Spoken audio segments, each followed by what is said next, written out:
What's up? What's up? What's up, everyone? Hello, hello, hello. It is Friday. It is after 6 p.m. So you already know what it is.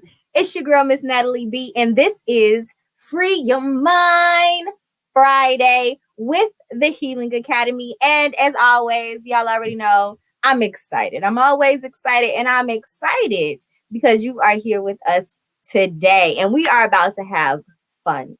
I have an amazing artist coming to you all today to talk about his journey with Black history, to talk about art, to talk about his life, and to talk about Black History Month. Because y'all already know all month long we talking about Black history. But if y'all ain't no stranger to Free Your Mind Friday, the Healing Academy all together, we talk about Black History Month every month.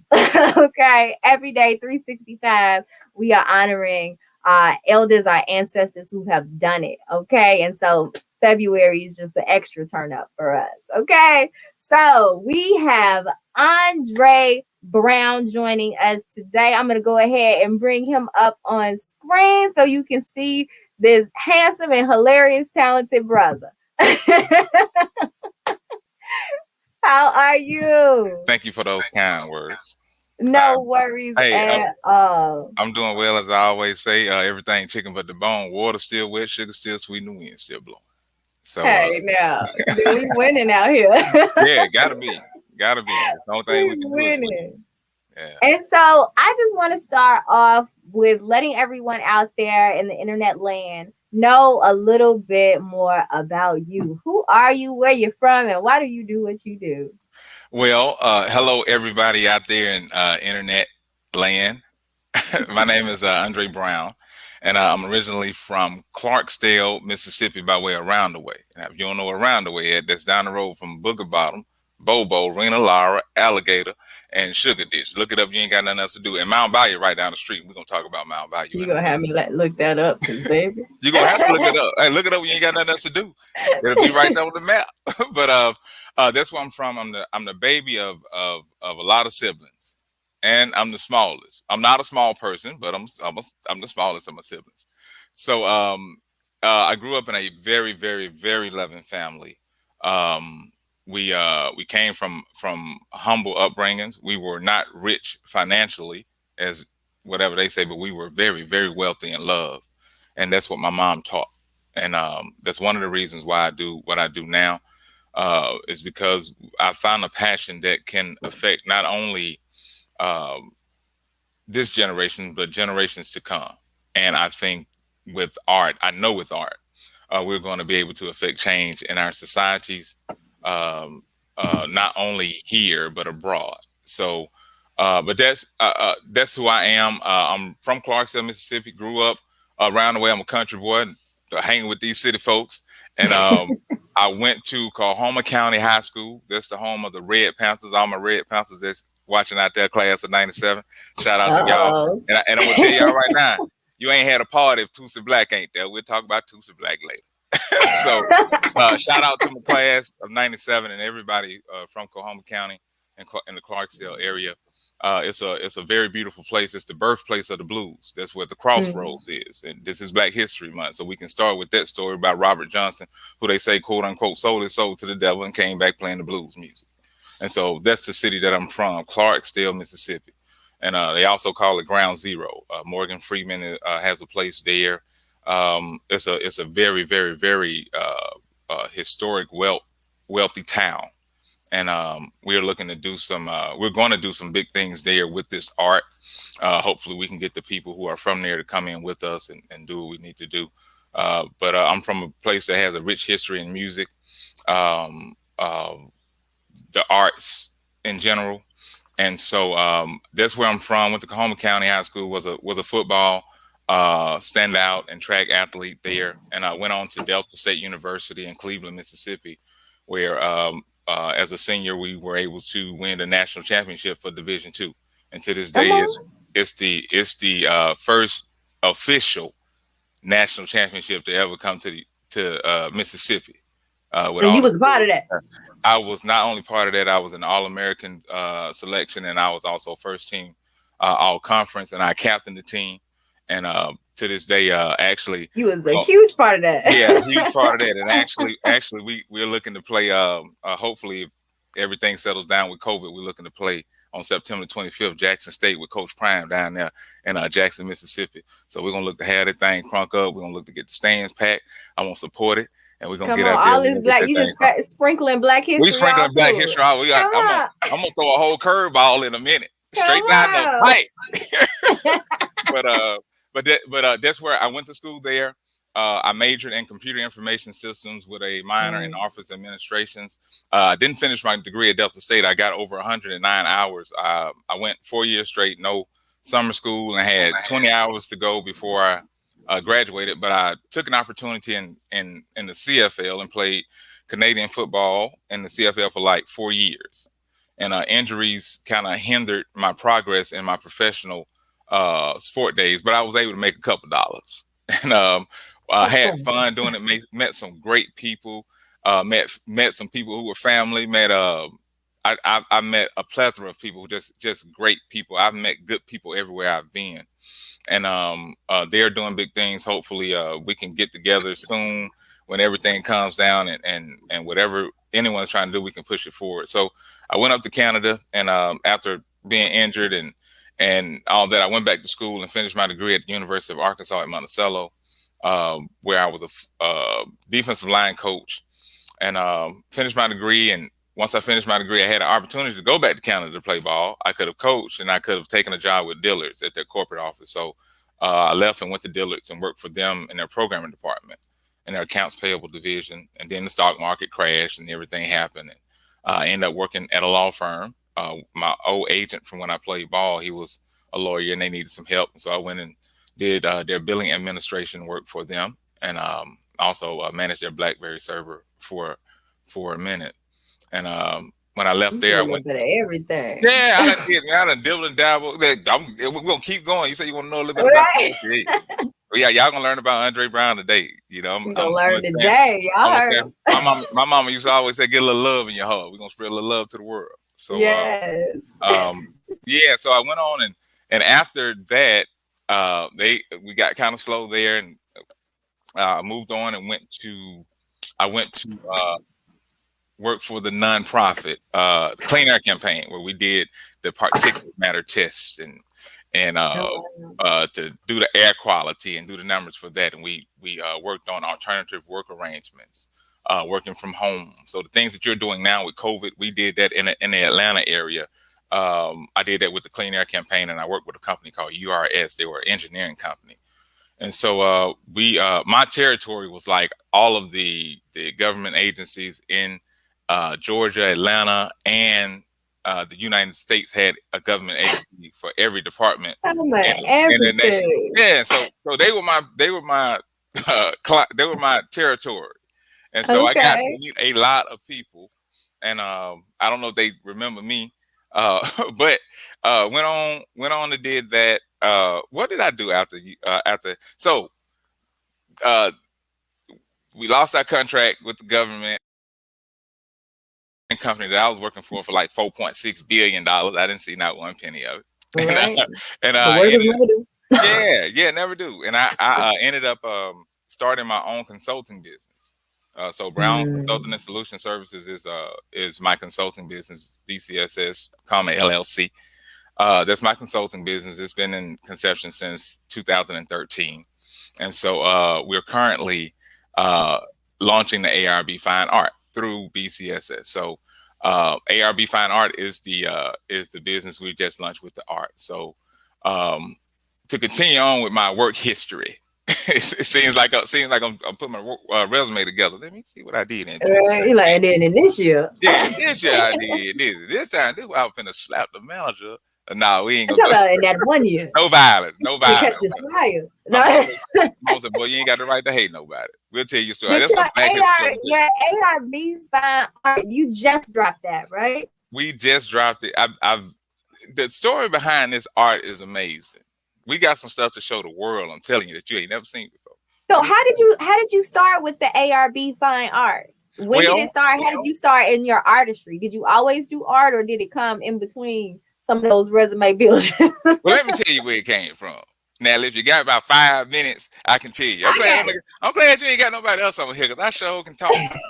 I'm gonna talk and I got my feet. This is everybody. We're gonna talk about black in a minute. You see that black dot? I love it. But anyway, Girl, but we already talked about black. We're gonna talk about it. We're gonna talk about black. So let me give me a swallow of water real quick. This is live and in color, in living color.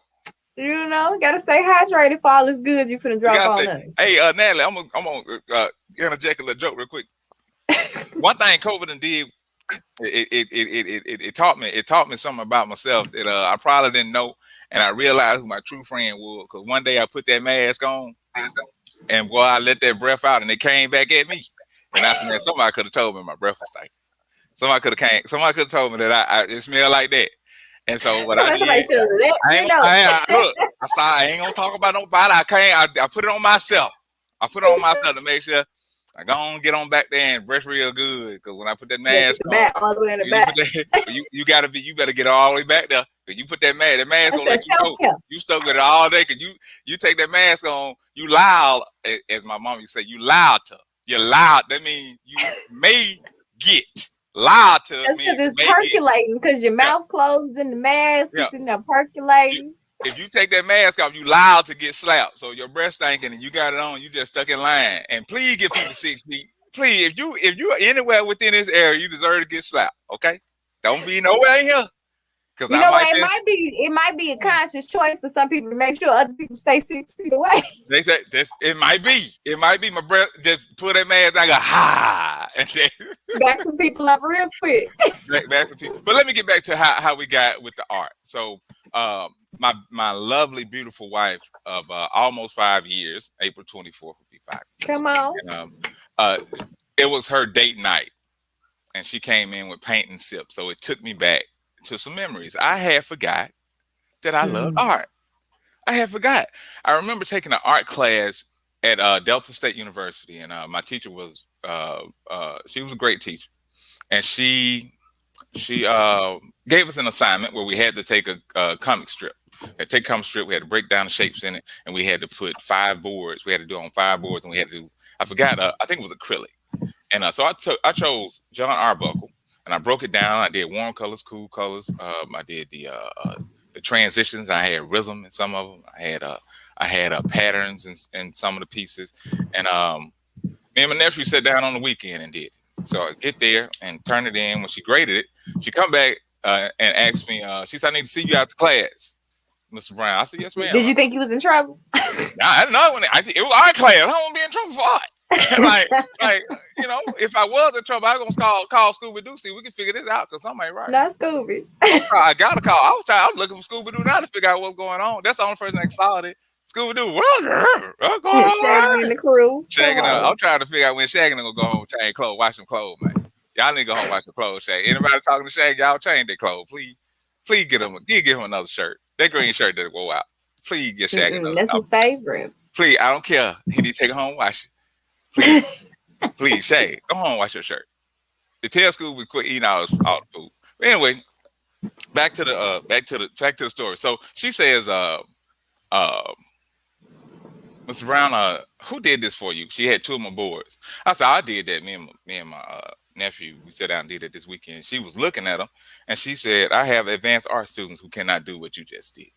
He said, can I keep these? Mind you, I'm an 18-year-old college freshman who chose art because I was like, I had to take an elective. I was like, ooh, I like art. I used to draw pictures of my cars that I like, and I actually sent them to my sister who was at Ole Miss back in the early 80s.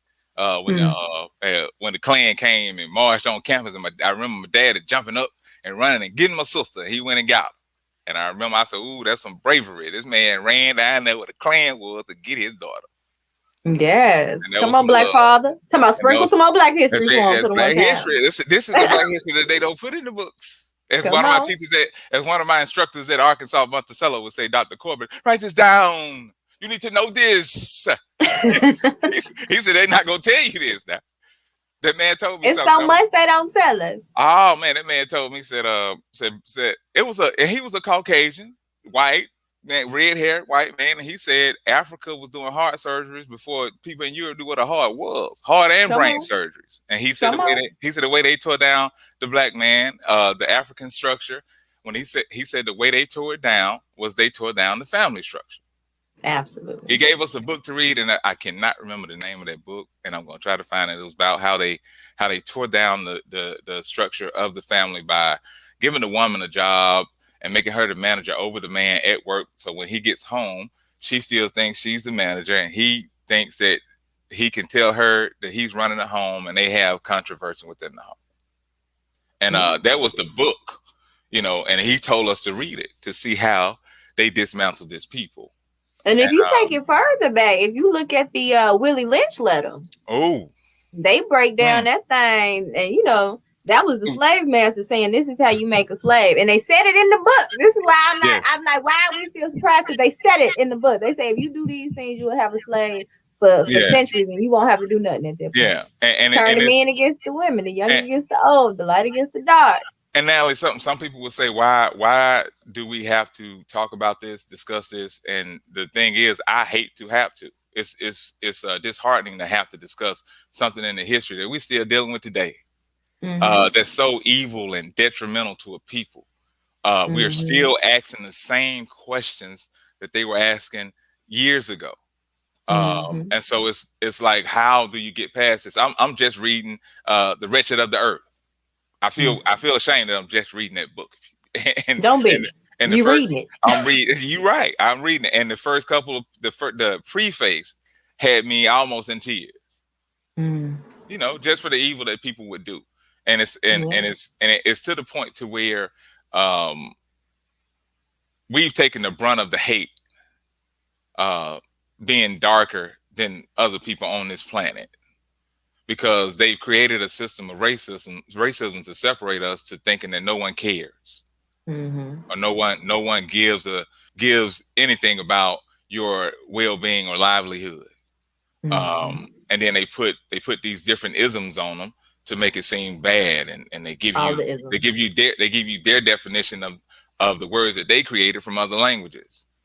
And so we have a tongue that we speak and that we really don't know what we're saying. And so back to your question about my love of art. When we sat down to paint, I told my wife I can paint.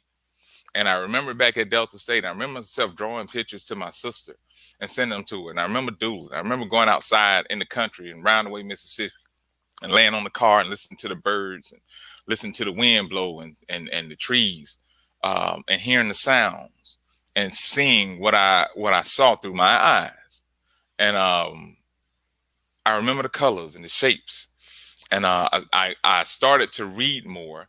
I was prompted to read more from a coworker who really, the book and series that she wrote inspired me to do the piece that's behind me right now. Her name is Joan Vassar, and she wrote a series called Black. It's the Black series. Yes. Tell us about this. I remember you telling me about it. Tell us a little bit about her series, and then tell us about the art that came from there. So the piece behind you, I'm gonna take myself off so you can be larger so people can see this piece. But tell us about it. Well, it turned into something bigger than what I ever thought it would be. Joan is my coworker. I met her working for a software company that we work for. And she told me that she was an author and she had written a book, and it was called Black. And so, you support people. I don't be honest, be 100% transparent. You support people. And you support people. My sister, I'm going to support. I brought the books, took them home, and of course I put them to the side. And had the books at home for months. And I wasn't a big reader. Now, mind you, before years ago, I was deeply religious. And we will discuss a lot of this. If y'all stay tuned to ARB Fine Art, we will discuss a lot of these issues and everyday processes we go through via our Instagram and Facebook page. So just stay tuned. We talk about some of those historical facts that we went through. But just to move forward, I didn't read the book. My wife read it, and she told me, "You might want to read the book. Good book." And I started to read the book, and when I started, I could not put it down. And in the book, I don't want to spoil it. I want you all to go get it. I think all of our men who are melanated, dark, black, whatever you want to call yourself, African descent, men, period, from any race, creed, or color. If you want to just really learn about the history, it's historical fiction, but the facts in there are factual. And it's a beautifully written book. And the series has at this point, I think 5 books or 4 books. I think a fifth one is in the works. And it's soothing to the soul just to see an author elaborate so well on history of Black people and seeing how we can be uh, successful. And that's going to tie into the story of Mountain Bayou, Mississippi. Um, and in the book, he was an artist, and it kind of sparked something because my wife had brought in the paint, and I was like, you know what? Let me go to Joan and ask her, can I paint? I just want to. I'm inspired to paint. I want to paint this character in abstract, and I did. It was the third piece that I've done on oil on canvas, and it actually happened spontaneously. Right before I met Natalie, day before I met Natalie, my wife and I were, well, my wife would say she was packing for us to take a trip to Chicago. And she was, because in the middle of us trying to pack and get ready to go to a friend's reception dinner and visit one of my brothers who lives in Chicago, I started painting. I mean, I just started painting. I just went in, and for 3 hours, about 3, 4, 5 hours straight, I painted the piece behind me. And it was inspired by that character, and it turned into so much more. I have a synopsis that I've written regarding the piece behind me that goes into details, not only about the character in the book Black, but also the character of the piece as relates to Black and abstract. So the name of the piece is the masterpiece, Black and Abstract. And the book is amazing. And so that book also tied into my history of how ARB Fine Art got started. And so I started painting from that. And and from there, now we are the curators of approximately probably 80 pieces. You've been We have, working. we have we have been working, and we have friends that have Yeah. artwork that is amazing that the world needs to see. We have our visual artists, and not only visual artists, Mr. Siegfried Joseph Lanqueduct from Dominica. He has some beautiful artwork that ties in with my artwork that we didn't even know. That story is going to be Mm. amazing. And when you hear that story, we're putting together that exhibit now. We will be releasing the name of that exhibit soon with a flyer, and it ties into Mountain Bayou. We will do the show in Mountain Bayou. We are looking to do it. We're in talks now. We're doing the first show in Mountain Bayou. And if you don't know about Mountain Bayou, please, Yeah. please, please research it. They just had a historical feat to happen. The mayor there, Dr. Eula Peterson, excuse me, they were able to successfully pay off the city's debt, $700,000, and she just took the mayorship in 2017. Mm. So she's a beautiful, beautiful spirit, and we're looking to go down to ground zero. And back in the day, Mountain Bayou was the first all-Black incorporated city in the United States of America. And Come on, Black History. come on, Black history. And what happened was when they emancipated, not freed, when they emancipated the slaves, they call them slaves. I call them prisoners of war, but we'll talk about that later. Right. When they, Captives. yeah, when they emancipated the slaves, the people who quote unquote owned the land there actually gave them the land, and they had some of the best cotton in the world.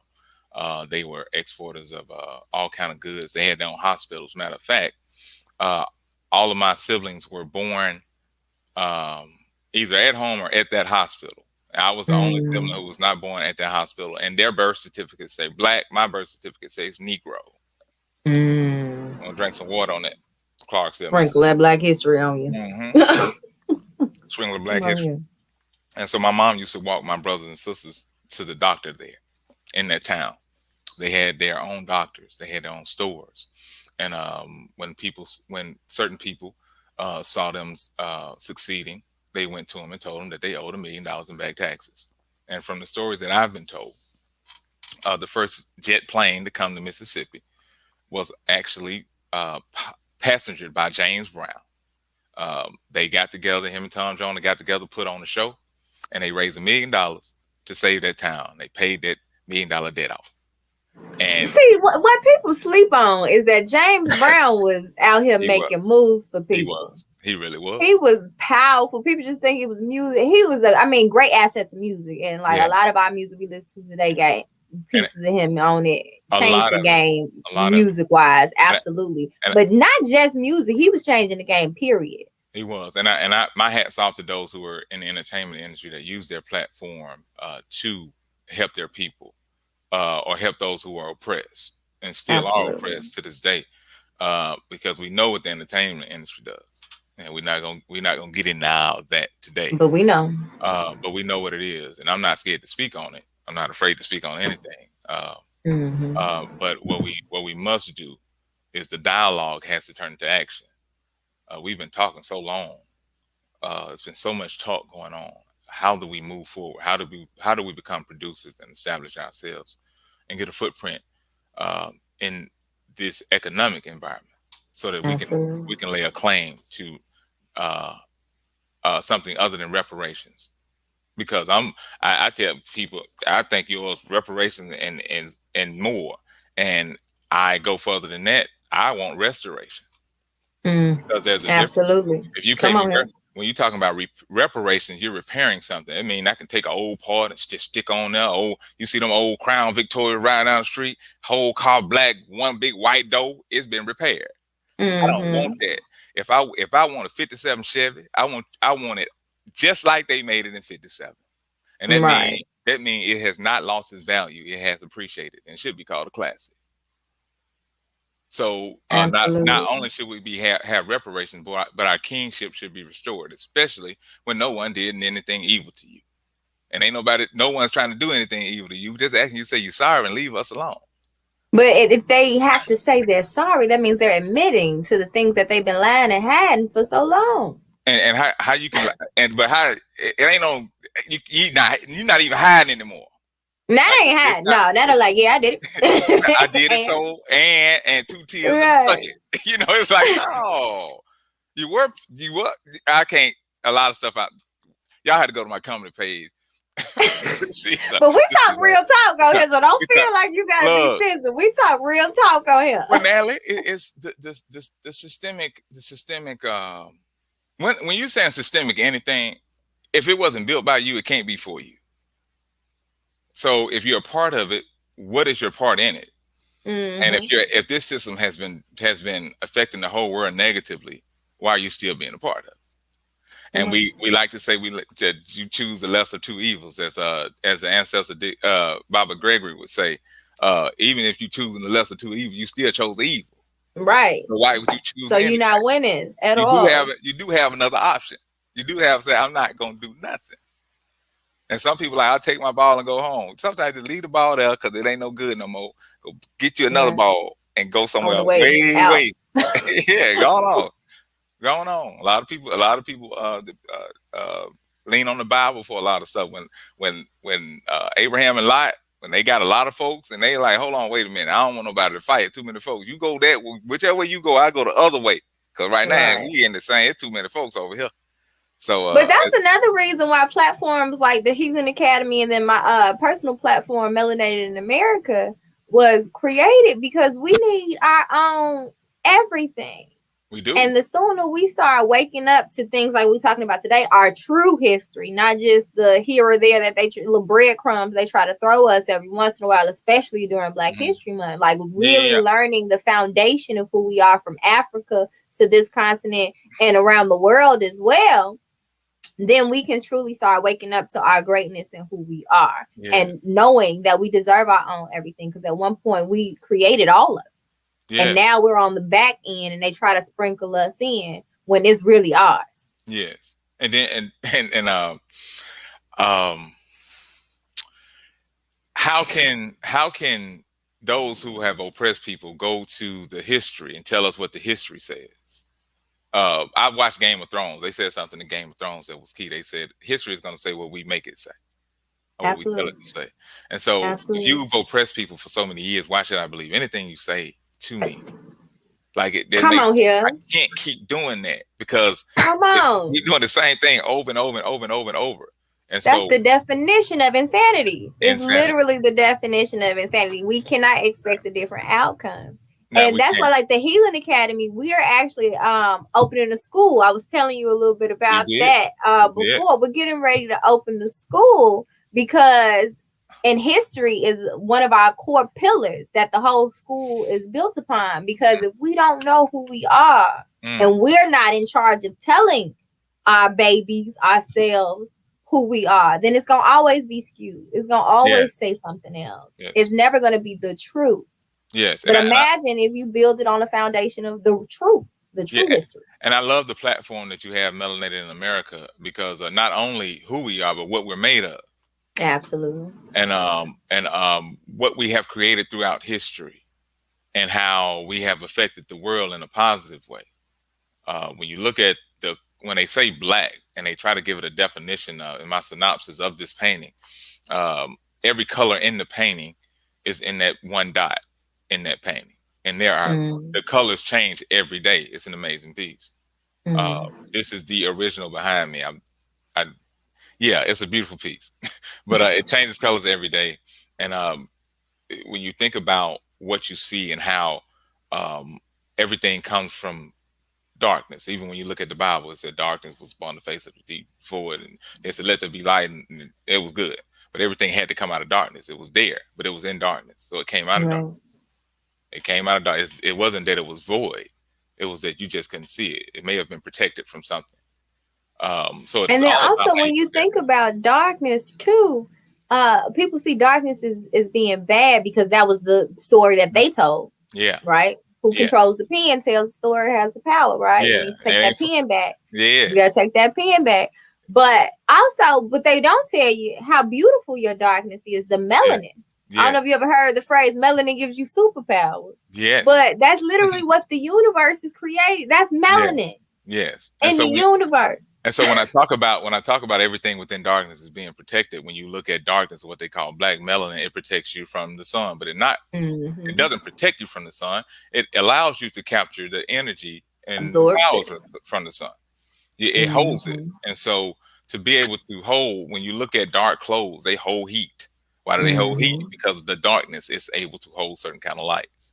White, it actually repels. So when you put white on the canvas and you put another hue of color on that, it expresses that color. You can even say it makes it angry. It doesn't protect it. It shows its true colors.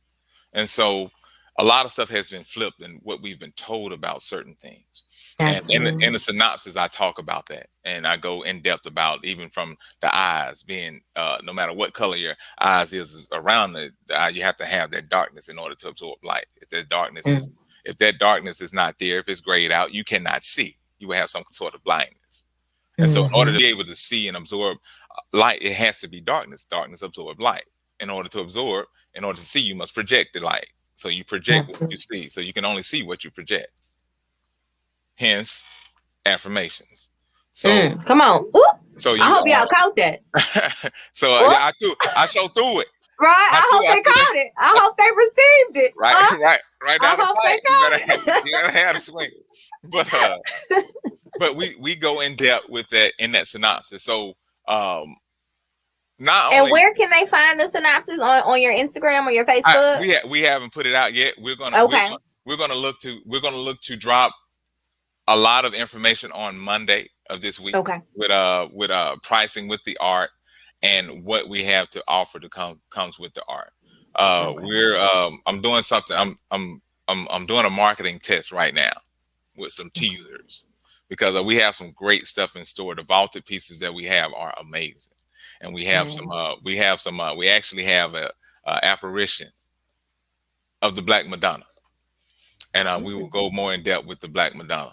Okay. I don't know if people saw the video. I don't know. It could be made up. Now, Natalie, it could be made up. Everything they told me, believe none of what you You hear. gotta take stuff with a grain of salt nowadays. Look, you got to take something. Man, I seen a car transform and talk to Tyrese on a movie, and I'm like, man, I can't wait to get me one of transform. Can't wait to get one of them. I can't give me one of them when my car Got transform and one, talk boy. to me. Okay, ain't that a friend? Ain't that a good friend? Put gas in you. You talk to me. You know, And protect you too. and Might as protect. well be black. It has to protect you. Hold on. Ain't that something? Hope y'all Man. caught it. I hope y'all called it. Hope y'all called that building. Threw down the curb. And I got a question for you. Now, this is the question I ask all of my guests when they come on about the subject matter of the show. And I don't know if you've ever seen Brown Sugar. You ever seen the movie Brown Sugar? It's one of my favorites. Hopefully, I can remember. I think me and my wife watched it's it. one of my favorites. You don't actually have remember had to the song. remember or see the movie though to get the question. But it's when did you fall in love with? And your phrase is gonna be history. When did you fall in love with history, specifically Black history? Fell in love with Black history. Oh, And then how that journey started as a whole. you know what? I've always been in love with Black history. I just didn't know what it was because I was going on what I was being educated by. I've always been interested in who I was, but I didn't know. But my dad and my mom would tell me Black history about my family and about my dad was actually the boxing champion for the area. The area that he's from is called Alligator, Mississippi, and it was the school he went to was called Africa High School. For some reason, they called that area New Africa High School. And we're going to get into that, and a lot of you'll be surprised with the number of people in within a 20-mile radius of the athletes that come out of there. Matter of fact, there's one, the DK Metcalf that plays for Seattle Seahawks. His family is from that area. And the caliber of athletes, I told my uncle a long time ago that when they got the Little League in that area, that they're going to see an athlete that you've never seen before because just of how it was brought up down here, the makeup of the people in this area. And lo and behold, you saw him do stuff at the combine that you've never seen before, other than what Bo Jackson did. But come on, sprinkle that Black history. My dad was the area boxing champion. He could throw them hands. He had them hands, and that history was lost. Like we're looking, trying to find where was this history. I didn't know he was the area. He told me about it.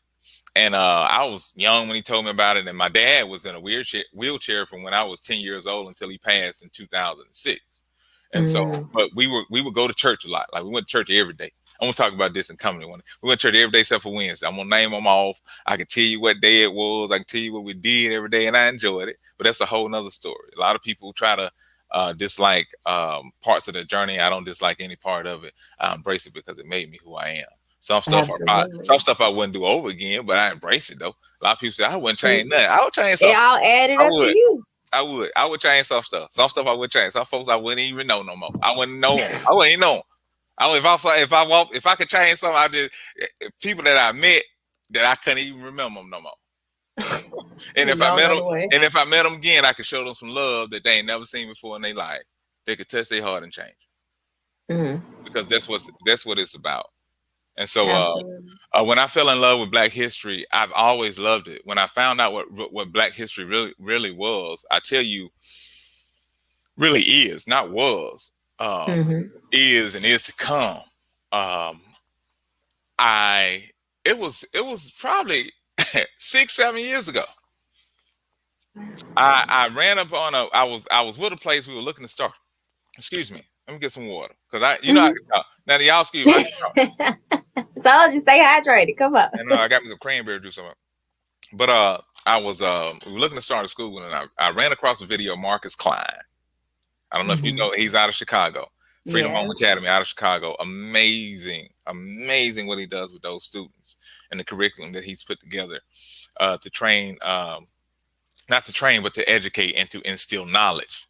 Not only educate, but give knowledge. There's a difference in educating someone and giving someone knowledge and skills that will last them lifetime that they can pass on to other generations. He has put the time in to do that, and I'm a comrade of his, and I say that proudly. But I saw videos of him talking about the history of our people, and then historically how our people have been detrimental to us. Come on. But not just saying it to down anyone, but saying this is what we have to fix. That's the truth of it. If we want to remain a species, because it's like genocide on us. Whenever you're scared to walk out the door because they just shooting people. Right. And it's not because of the color of your skin, it's because of hate. We're talking about the wrong thing. You ain't gotta look like me for me to love you. You love a dog. You can love a dog. So don't tell me I gotta look like you in order for you to love me. You take a dog, you get insurance for the dog, you feed the dog every day, you talk to the dog ever say something back to you, you probably lose your mind. But the dog sit down and get up in the cold, go take them for walks. But when somebody asks you, say, why you treat me like that? You say, oh, that ain't word crazy. You know what I'm saying? Like, it's hate. Right. It's hate. So we really have to get to the root cause of the matter in order to put together a system where you totally destroy person history and take away all their artifacts. When you set up and claim it as yours, ain't that? Claim it as yours. When you have 50 miles of records that no one has ever seen before up under a place that you call a holy land, and you withholding information from people that you say you're supposed to be saving, and then not only do you do that, you molest the children of the place that you supposed to go. You pay billions of dollars to get that out the way, but then you want to get somebody $1,400 to last you for 6 months. Speak on it. That's the stuff that we don't talk about that we need to talk about. And we put it on the name of religion. We let people get away with it. And we call them Christians. But it also goes back to what you said earlier, too, about believing the people who oppress you. It's a good mind. Man, they did some hypnosis. I don't know what kind of hypnosis we done got. Man, I'm telling you. The brainwash is deep. And I laugh because I say black folks is brainwashed. Absolutely. It's since they were captive and brought to this country, they've been brainwashed, stripped away from their culture, as you said. But white people are brainwashed as well. Yes. I say they almost did a better job brainwashing white people than they did brainwashing black people to believe the nonsense that they spill and believe it to be true enough that they'll die, kill, steal, and fight for it. Yes. And it's it's sad. But there's a new day coming because it has to. The pendulum swings. It already swung. We already. Whether you like it or not, you done swung. Hate has ruled too long. You can't stop. It's time for love. They try to tell Earth, Wind, and Fire, the elements told you can't stop love. And love is all there is. That's all there is. My mom used to always say, "Get a little love in your heart." Let me say this before we run out of time. I appreciate my wife. My wife loved me to life. You hear me? You're looking at Dan. I'm gonna send you a picture. I was 334 pounds. My back was hurting. I had to sleep on the floor. My head was hurting. My neck, everything, which just felt like I was. I thought I knew I was dying, and I was telling her what insurance paperwork was. You go up here to the job, they're gonna give you a check, and don't you worry about it. You're gonna get that check. You'll be all right. This and that. She said, "No, I can't do that," and she loved me to life. Come on. I went from 334 pounds to 245. I'm about 248 pounds right now. I ain't lost a pound. I ain't scared to wear it. If I'm lying, I'm flying. I ain't sprouted one wing, Natalie. Come on. You hear me? I hear you. I'm telling. I'm 248 pounds on the scale, but I'm a ton in your chest. Nobody don't get it twisted. I'm just 248 on the scale, but it's heavy. It's heavy. It's heavy in the chest now. See a ton on the chest. You see my back? It caved you in. It caved you in the chest. Now don't get it twisted. I tell Where is your wife? She's doing production work right now. Because I was finna say, if she back there producing, you better have her slide off in this camera. You done spoke all this love. She better have her sliding at the camera. I don't know if she might not be camera ready right now. I feel that though. Y'all know how you know that. I feel that. Don't throw me in there. Don't throw me. I feel that. Yeah, come on, baby. Come on right now. And she come over here and she got a hood on and stuff. And she's like, hey, girl, we love you anyway. I told my man, look, my wife can tie her head up with the thing you tie the bread. My wife can twist it, tie her hair up, and she look good and she look real good. That's sprinkle of Black history right there. Come on. That we wake up like this beauty, okay? Wake up like that. I woke up like this. Yeah. Sometimes, I tell my wife, sometimes you wake up, don't even brush your teeth. Just be natural all day. Let your breath stink. Yeah, you gonna be running people 6 feet back again. So don't even brush your teeth. 6 feet, but you need it now. People get that. Yeah. You with him? I'm telling you right now, y'all see me at the stove. Say hey, okay? Please say hey, but don't get it within this rate, because I ain't no telling. I might yawn real quick and then go wop wop. Pieced you up. You ain't even know. You get them daddy hands. You can come in with your daddy hands. It's all from your mouth. You go catch it. And that won't be good. So but I love it. I love well, it's a few things that I love about this conversation. I love how I did a show actually with Chanel Lane. I believe she's on here. Yep, she's on here. And Words from a Black Woman's Experience, I believe is the name of the show. Correct me if I'm wrong. But I was a guest on her show. And the title of the show, we got to title it ourselves similar to this show, where I picked my title and it was Remember Who You Are was my title. Right. And I said that, and it relates to your story, because sometimes we get caught up in life. We get caught up with, existence. Because a lot of times we get stuck in just existing on this plane. We already talked about the systematic oppression that's set up against us, and life, job, got to pay bills. All this stuff can happen, right? It does happen. It happens. It does happen. Ain't no can. It does happen. It gonna but happen. If we don't keep in the forefront who we are greatness. A lot of times we don't even start off knowing that. So some people have to remember who they are. And then some people feel like they are learning who they are later on, but it's in our DNA. Yeah. Our greatness is in our blood. So that ties into this, because you forgot you liked art. You forgot you were good at it. You had to remember. Come on, your wife loving you to life again. She's like, we're gonna do this painting still. She said we're gonna do this painting. And not only she put together.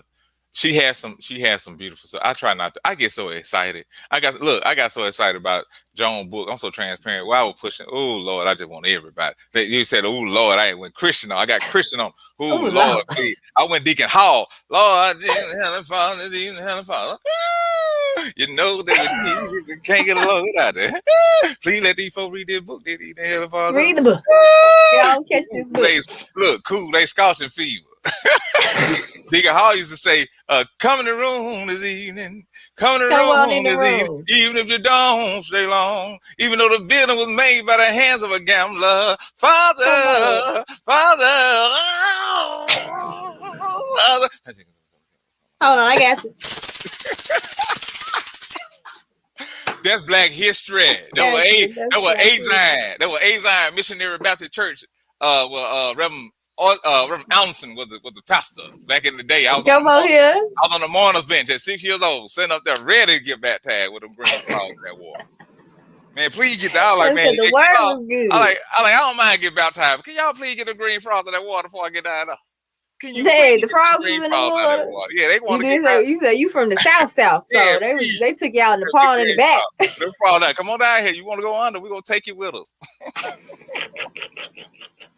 But we're gonna get into a lot of discussions about religion, spirituality, how they tie in together, how religion is good if you use it for good. When you go to whatever you use, if it's gonna hurt or harm somebody, you hurting somebody, it's wrong.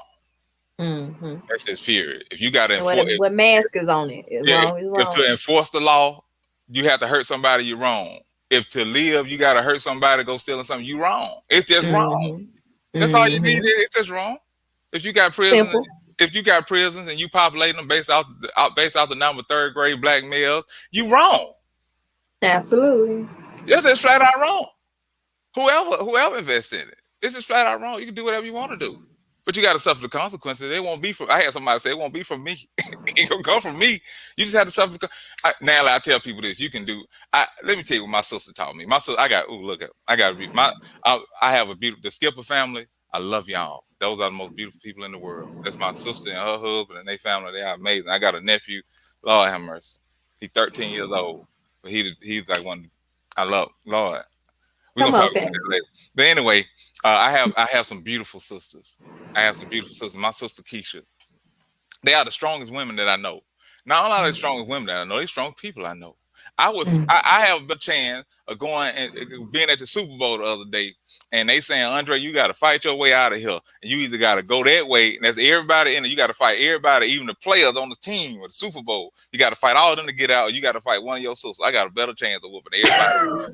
I got a better chance. I'm telling you, I know. It's fighting one, get out of one way. So I'm gonna knuckle up, and I'm gonna go. And you know why I'm gonna do it? Because I know they're gonna help me. And everybody over there in trouble. They gonna help me. This is how they do. They gonna beat them up. Then they gonna look at me. It's your turn. And Lord have mercy, play for me. Get down there, hit that digging hole. I'm gonna need one of them because they put them thunder cookies on you.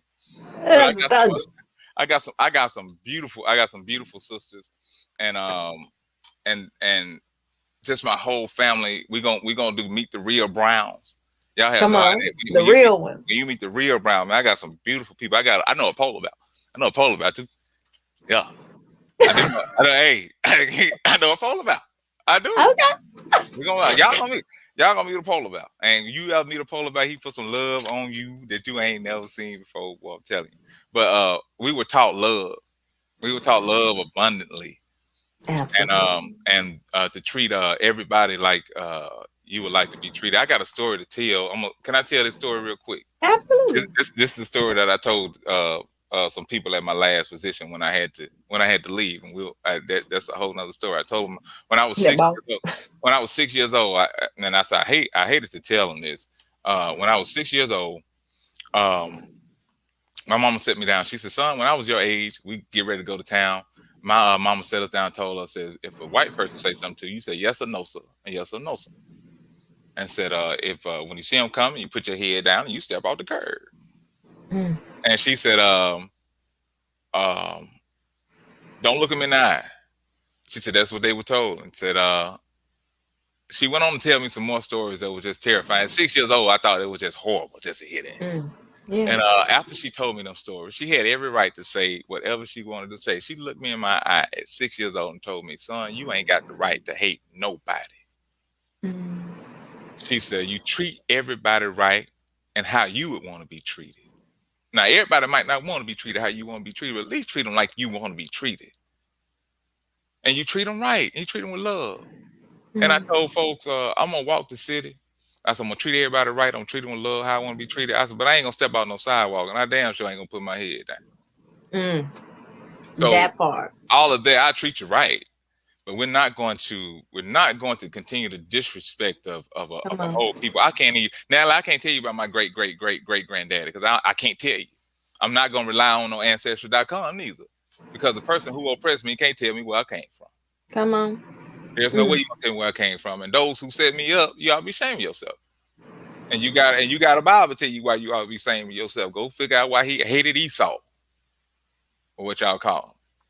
So to sit back and watch people be taken captive and to continue to see the oppressive state that we are in, it has to stop. We have to get our elders together to see what we need to do to move forward, to take what they have seen in the past, to see what we have seen in the present, and put a plan together to move forward. Ice Cube can't do that. Ice Cube can't make a song called Cop Killer. And I respect what he's doing. I'm not saying he's wrong. I respect that platform. But for what you did in the past, and now say you're a family man, but so many men end up in jail based off of when you look at all the laws they set up with the drugs and crime and 3-strike laws, and you pushing the same stuff that they're getting 3 strikes again. Now you want to come back and say you have the plan. No, you can't make that plan. If you ask me, that's my opinion. I could be right. And everybody's entitled to their opinion, but you ain't wrong. Everybody's not entitled to their opinion. And I respect him for what he's doing. And I listened to his music growing up. And it's kind of sad to see some of the people who cause so much detriment now are just doing stuff to stay relevant. But it's not to, I'm not saying it's to hate them, because they are our brothers and sisters. We really have to come together and see what we're going to do for us. And if you're not a part of that, just step out the way and continue doing what you're doing. That goes to the saying, all kinfolk, all skin folk ain't kinfolk. That's why I say it has nothing. It's a lot about the hate that has been put. You have to look at the racism as just a tool they're using to continue to keep you divided. My uncle, here's another piece of Black history. I went to Delta State University. My uncle told me a story about Delta State University. My uncle was Benjamin Jordan. He was a very prominent contractor in Birmingham, but before he was a contractor, he worked for Bell South before they were AT&T, and he's responsible for the call ID you see on your phone now. He did it now. He wanted to go see he wanted to get his early retirement, and they told him, if you do this job, they thought he was going to take him like 10 years. He did it in like 2 years. So they've been had the call ID, but they just want to see how much money. So he's responsible for that. But when you talk about the Black history that we have, that doesn't get told, and when you talk about the art, the history that we have with the art, people, they haven't gotten recognized from it. What was lost? What was lost in the period that we were called, quote unquote, enslaved? What was lost in the period that the 600 years enslavement before we came over here to America? That's enslaved. We had enslavement on top of enslavement. So you're talking about almost 1,000 years of us being enslaved and oppressed with not knowing who you are. And to see the tombs, to come back and say, I got this gold and stuff. Who was I that I could put gold on my head? That I could walk around and I can build these tombs and these edifices that no one has ever seen before. And why would somebody still can't figure out how they still can't figure it out? And you're trying to figure it out when they would have told you if you just would act right. So I look at, I have to mention Minister Clemson Brown. I have to mention Minister Clemson Brown out of New York, Brooklyn, New York. Got to stay in his home. They show great hospitality. He has a museum in his home, and he's responsible for over 50 years of Black history being recorded. He traveled the world with Dr. Ben Yochanan, with Dr. John Henry Clark, with Jesse Jackson, with Al Sharpton. And so I was able to meet him and put some positive affirmations out for him now. And he has that history, and that history cannot be lost. We have to get to make sure this history is taken care of. So we will be reaching out to make sure this history is preserved. So we need those who can, to have what they have, to put forth so we can preserve our history going forward. And with the art, what I want to do, instead of creating, instead of trying to reach back to history, yes, we want the history, but we have to create history now and curate what we have, that it stays intact and prominent. Absolutely. Because they'll take your stuff and hide it because they're doing it right now. And then they'll go behind it. They'll go behind and they're about to the feet of the Black Madonna. So we got a whole bunch of stuff. That's what we've been told. And I tell you, believe none of what you hear and half of what you see. I'm going off what I've been told and what I can see on the internet, just like everybody else. Because what I've been trained about hasn't happened. So but yeah, I know we're running out of time, Natalie.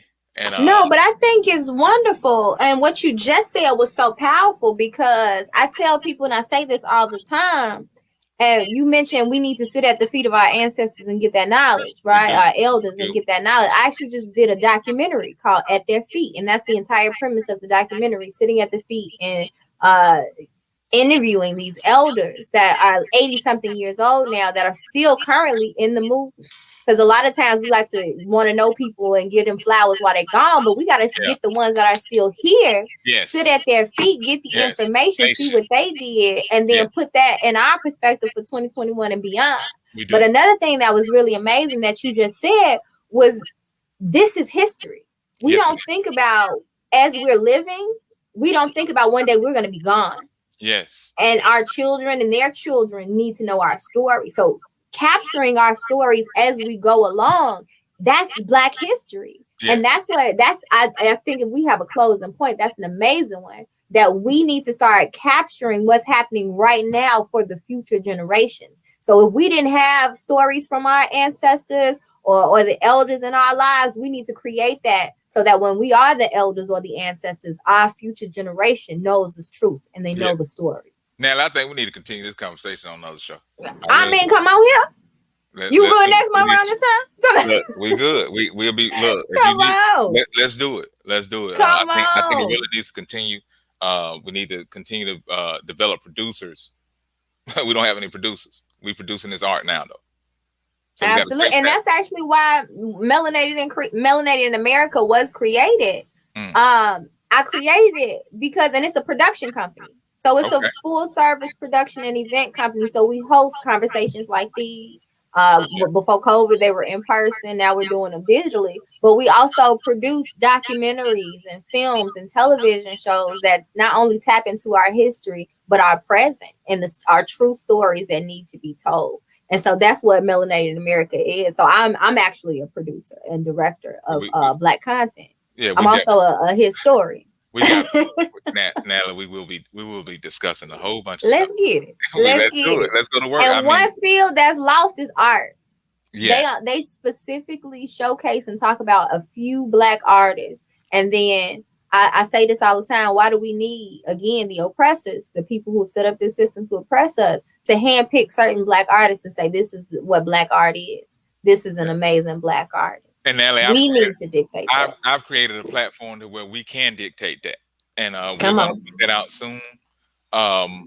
We have to start investing in ourselves. Artificially, I have some stuff. When y'all see this, it's amazing. I'm not saying it from myself, but the other artists that I know, I'm studying now to take a test just on art, just to learn my craft more, because no one the gift was in me. Before I knew any kind of the history that has been, the history is so whitewashed. I'm not saying that to be pro-Black. I'm saying it because it is what it is. I don't see anything about people that look like me. So the truth. So it's so whitewashed. And just to see, I just the painting about the banjo lesson. I think the author name was Henry Tanner.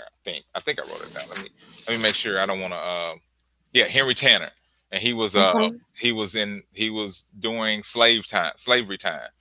A beautiful piece, and the critic wrote that it was an awesome piece, but too bad he couldn't be an artist because he's a slave. But he made it like, how do you say something is amazing, but then you turn around and you rip it down?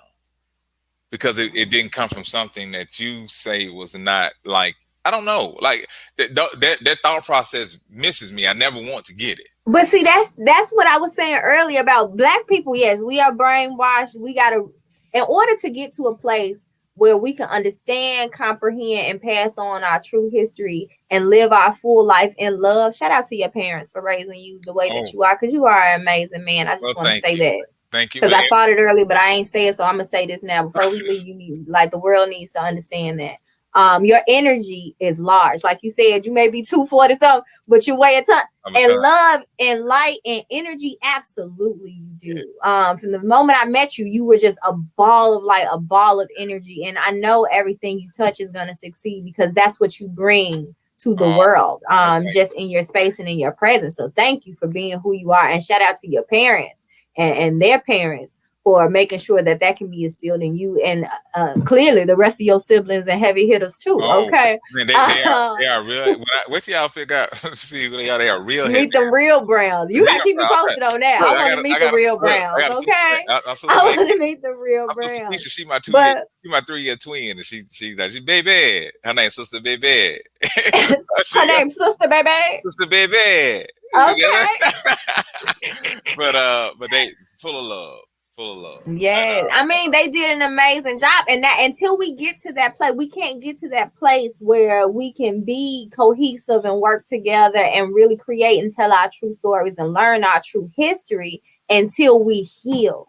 Yes, and it's a lot of layers we have to heal from. Absolutely, it's a lot of layers. Absolutely.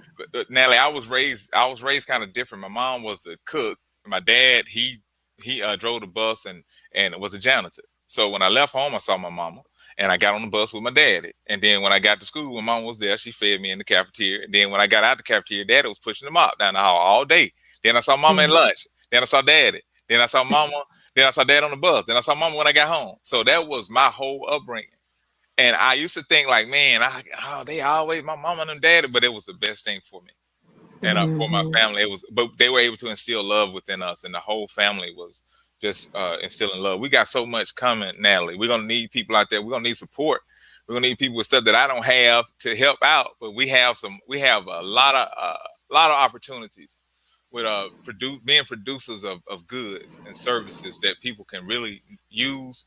And with the Healing Academy, my wife has some healing my wife has stuff coming that I want to speak on. But I'm gonna let so we're gonna have to get her on here because she clearly loving life too. So she's gonna have to come on one of these shows as well. We're gonna have to get to know Mrs. Brown, okay?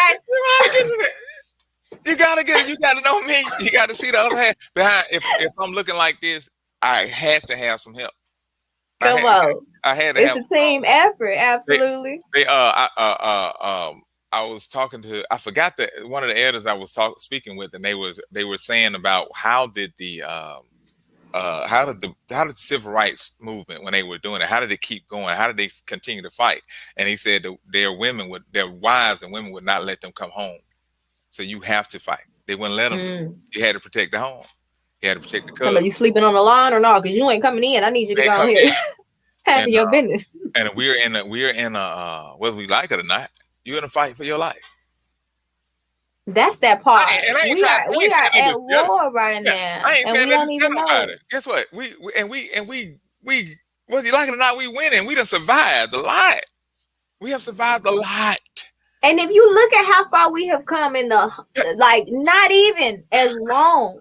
We ain't been out of slavery as long as we were enslaved. No, and we've come and not even close. And look how far we have come. Strides. And imagine if we really heal and then learn our history and the greatness of who we are, support each other and come together, because we gotta be together. We have to come together. It's a mandatory to really, really break through, right? Yes. Imagine if we do that, right? And that's the stuff we trying to teach these kids at the school. Imagine taking a baby from pre-K all the way up to 12th grade and giving them love, giving them emotional maturity, giving them a true education, giving them their own history of their greatness and showing them the Carfax to back it up. Imagine really spirituality and how to balance yourself, meditation, healing practices. Imagine taking a pre-K, a baby, all the way to 12th grade with all of that knowledge.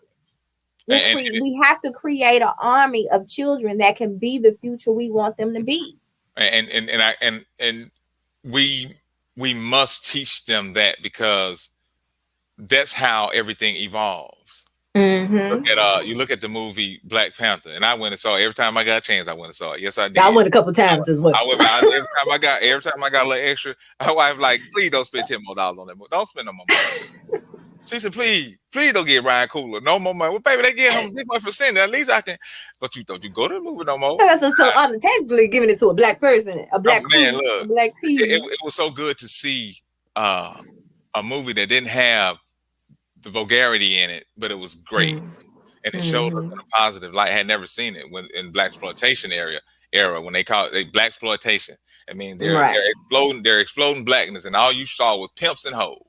And drug dealers and drug users. And then when the Spook Who Sat by the Door come out, you ban it. Baby, I was the Spook Who Sat by the Door. You better speak. Come on, sprinkle that black history. Go on, sprinkle. If y'all don't know about the Spook that sat by the door, y'all better go check it out. That's Sam Greenlee. You can watch it on YouTube for free. It's on YouTube. That's Sam Greenlee, and you know they're trying to make it a series now. I saw that. I told my wife. I say if they do it, they better do it right.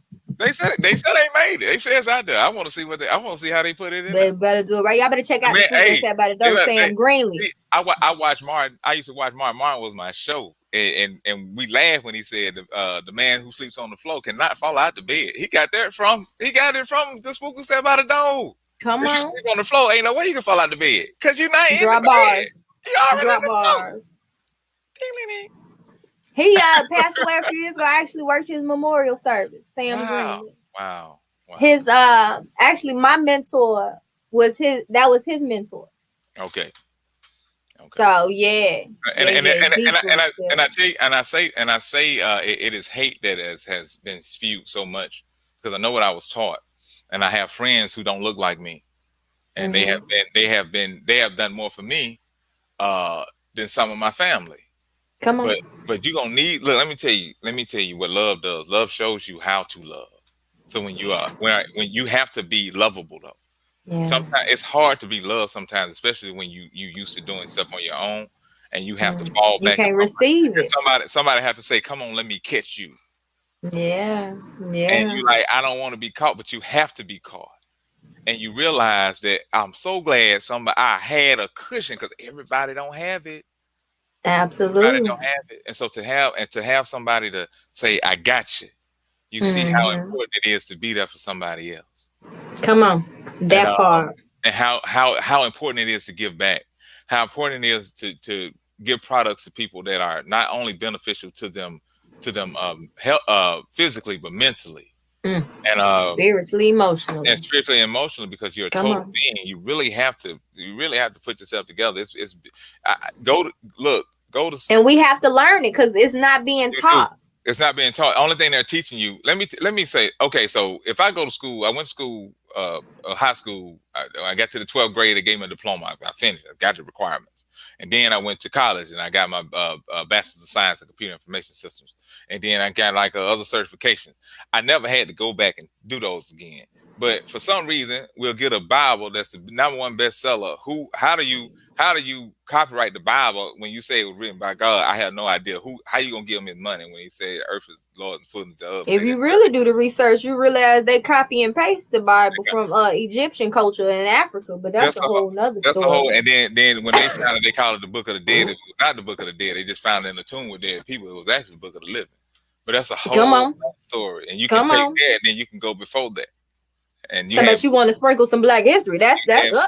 There you go. They try to throw Homer and the Iliad out there, and you got to go back and look at. I was talking about Mr. Clemson Brown. Dr. John Henry Clark. A lot of the videos that were recorded, he recorded those. Dr. Ben Yochanan, he recorded a lot of those videos. He did interviews with these people, and they're up on YouTube. TAP video, TAP video, Transatlantic Production. Go support them. We need to support that channel. If you want to know Black history, it's on that channel. I'm telling you, it's on that channel. Say that again for the people. Run that back one more time. It's a TAP video, Transatlantic Production video. That's Minister Clemson Brown out of Brooklyn, New York. Man, his beautiful family. He has a beautiful. He has art from all over Africa. Man, just beautiful pieces, and he has a lot of our history. Fearless. He's a fearless person, but shows so much love, and has been on the battlegrounds for our people for years. And he really tries to help out people without asking for anything, And so I really respect him. And I'm glad I was able to meet him through mutual friends. And like I said, I keep him in my thoughts and my prayers to this day. Asking everybody to continue to be safe out there dealing with this issue that we're dealing with, COVID. Absolutely. Like it or not, it's out there. Absolutely. Out there. I've dealt with it. So it is out there. Whether they doing it, anybody doing it, it's in your chest. It'll sit in your chest. And there are natural ways to get rid of the stuff. And they don't want nobody to know it. But we can't sit up here and keep quiet. Yeah, perfect love casts out fear. That's what your Bible say. And that's the health aspect that they don't teach us too. Because if you knew that the earth gave you cures for everything, then they wouldn't be making as much money as they making. So they ain't gonna tell you. They're not. And we cannot be. Why would I sit back and let you kill me? For taking care of myself when you gonna kill me anyway for taking your medicine? I was told I was gonna be on. I was told I was gonna be on all kind of medicine. I said I'm not gonna do it. I told my body I'm not gonna let you take this stuff. That's how I started. I said, I'm not going to do it. I told my stomach, I was like a midget. It looked like I had a midget twin on my stomach, just hanging on my stomach. My back would hurt so bad. I thought I needed a bacchiotomy. A bacchiotomy? I got that from Dave Chappelle. That was Dave Chappelle on Hand Baked. He said, I think I need a bacchiotomy. But it hurt some. Look, I think that old midget was hanging on. My wife said, boo, baby, you got a midget on the front. I said, babe, I was an All-American athlete. You're an All-American eater right now because your stomach is hanging on that. I told my body, I looked at my stomach. My stomach said, I said, you got to come up off here. You got to get your ass out of here. And excuse my English short word, but I got him off though. and I did it twice. I had got back over here. We got over here. We relocated from Georgia, and I'm glad we relocated and glad to be around family. But we didn't relocate for no COVID. Life happens. You go through waves, Right. and I'm glad I had somebody, a family I could call.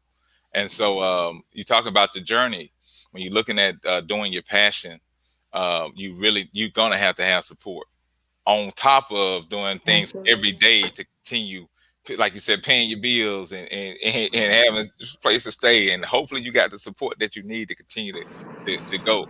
And but the thing about the system that we're in, we get their degrees, and I know people with doctorates that can't even find a job in the Absolutely. economy, but you got people who probably know somebody that look like them, that as soon as they get out of college, they making $250,000. They set up. Absolutely. They already set up because their mama don't put them on the credit card when they were younger. Now you finna Don't even got an interview. now you finna switch it. Now you finna switch the credit system up so everybody to find out how y'all been doing stuff. Mm-hmm. So that's another thing that set us back, because we're not taught about credit. We're not taught about finance. You don't. We got to teach the babies. We got to teach ourselves to teach the babies. And then you really have to teach them to develop their own systems. Mm-hmm. Because we taught everybody else what they knew. You talking right? About, we built this. We built a lot of stuff. We did. So I know telling what we built back in the day that they destroyed. Like I said, they got 50 miles of records that they won't let anybody see. What are you hiding? And not to mention the stuff that you destroyed during the quote unquote crusades from the Christians. You burn up records and stuff. So what were you hiding? So how do you give somebody something that's not complete and tell them this is your religion and this is your spirituality when it doesn't make sense? Well, this is your history. And this is your history. And we set up and pray because it's Jesus. Not complete. You set up and pray to Jesus with a long flowing white hair and say the hair look like mine. In the book. Because you ain't changed the text. It say what it say. And I'm like, man, come on. If you're going to do it right. I'm not mad at you. Just do it according to what you got. Quit trying to figure it out. Quit trying to say, see to me what it say. No, read it for what. That's what you're going to go by. Take that and go with it. But if it's going to cause, if you are hurting people and it's a detriment to people, it causes chaos. That's not art. That's chaos. And you need to stop that. That has to stop.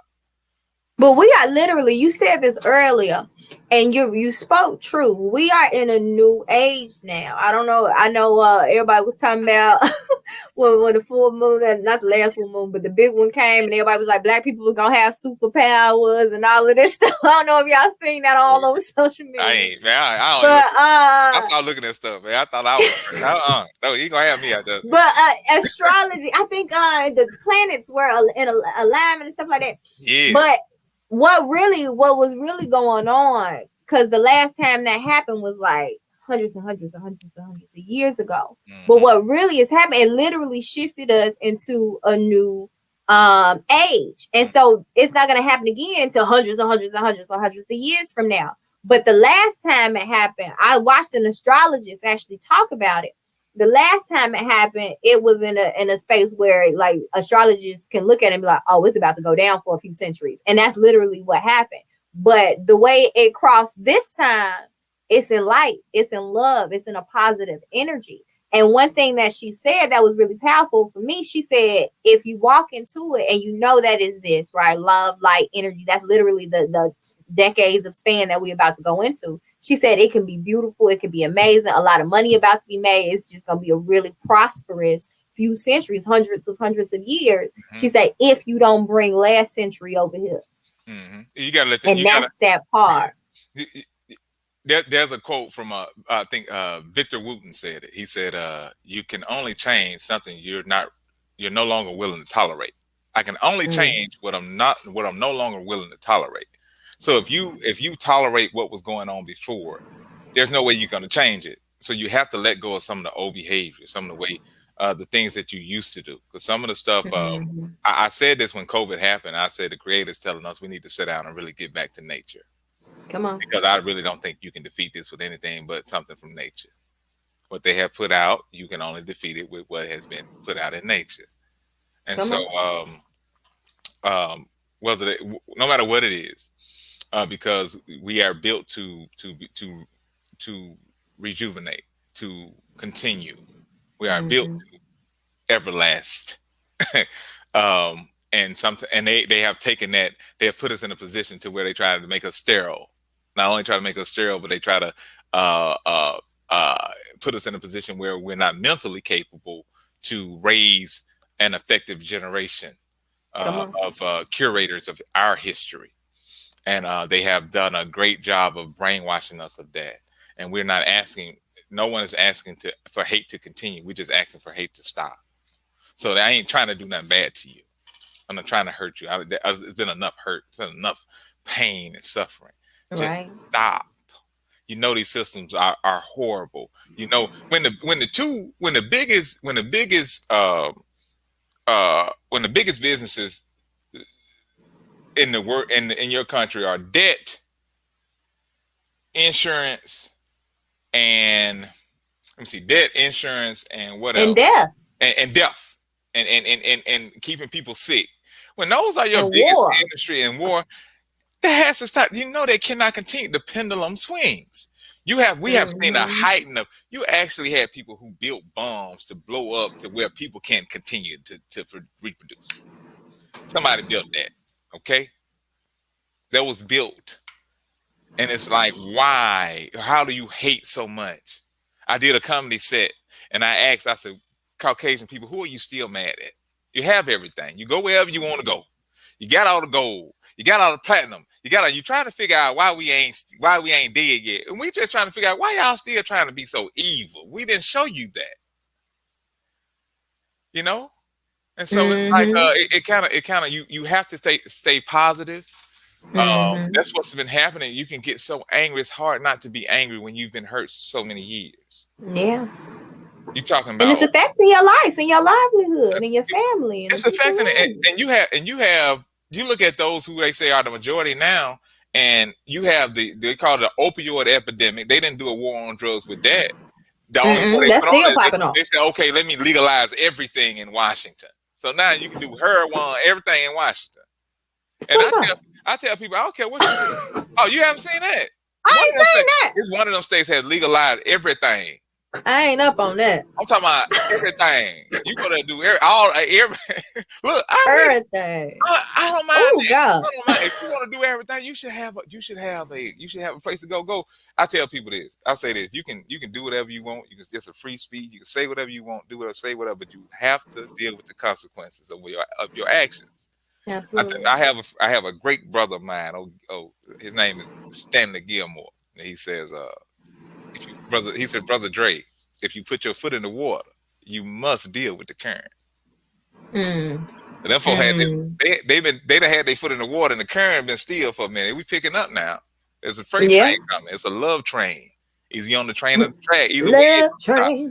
They've been telling them for the long. People all over the world. Come on here. Join hands. Love train. And then Earth, Wind, and Fire told them, said, you can't stop love. You can't stop love. They've been trying to let them know. And I'm telling them, say, hey, the love and what the world needs now is love, sweet love. It's the for only everyone. thing. Come on. It's the only thing. It's the only thing. That is just to love. Then they made the movie The Fifth Element with Chris Tucker now. Come on here. Let them know. I think Cardi B should get the MVP for 2020. Oh yeah. I think Cardi B should get the MVP for 2020. I do. Why you think Cardi B needs to get the MVP? Man, look, I don't even listen to rap music like that. But with everything going on, everything for her to put that song out and boom, and just take folks' mind off of everything. It's like, man, a time like that, you put that song out. I said she ought to get the MVP. I said, get everything. Just don't even think about nothing. Let me put this out real quick. Put the mop buckets out there.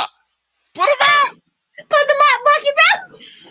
I said, Cardi B, you wild for that, but you ought to. Then after she did that, hold on now, let's do the math.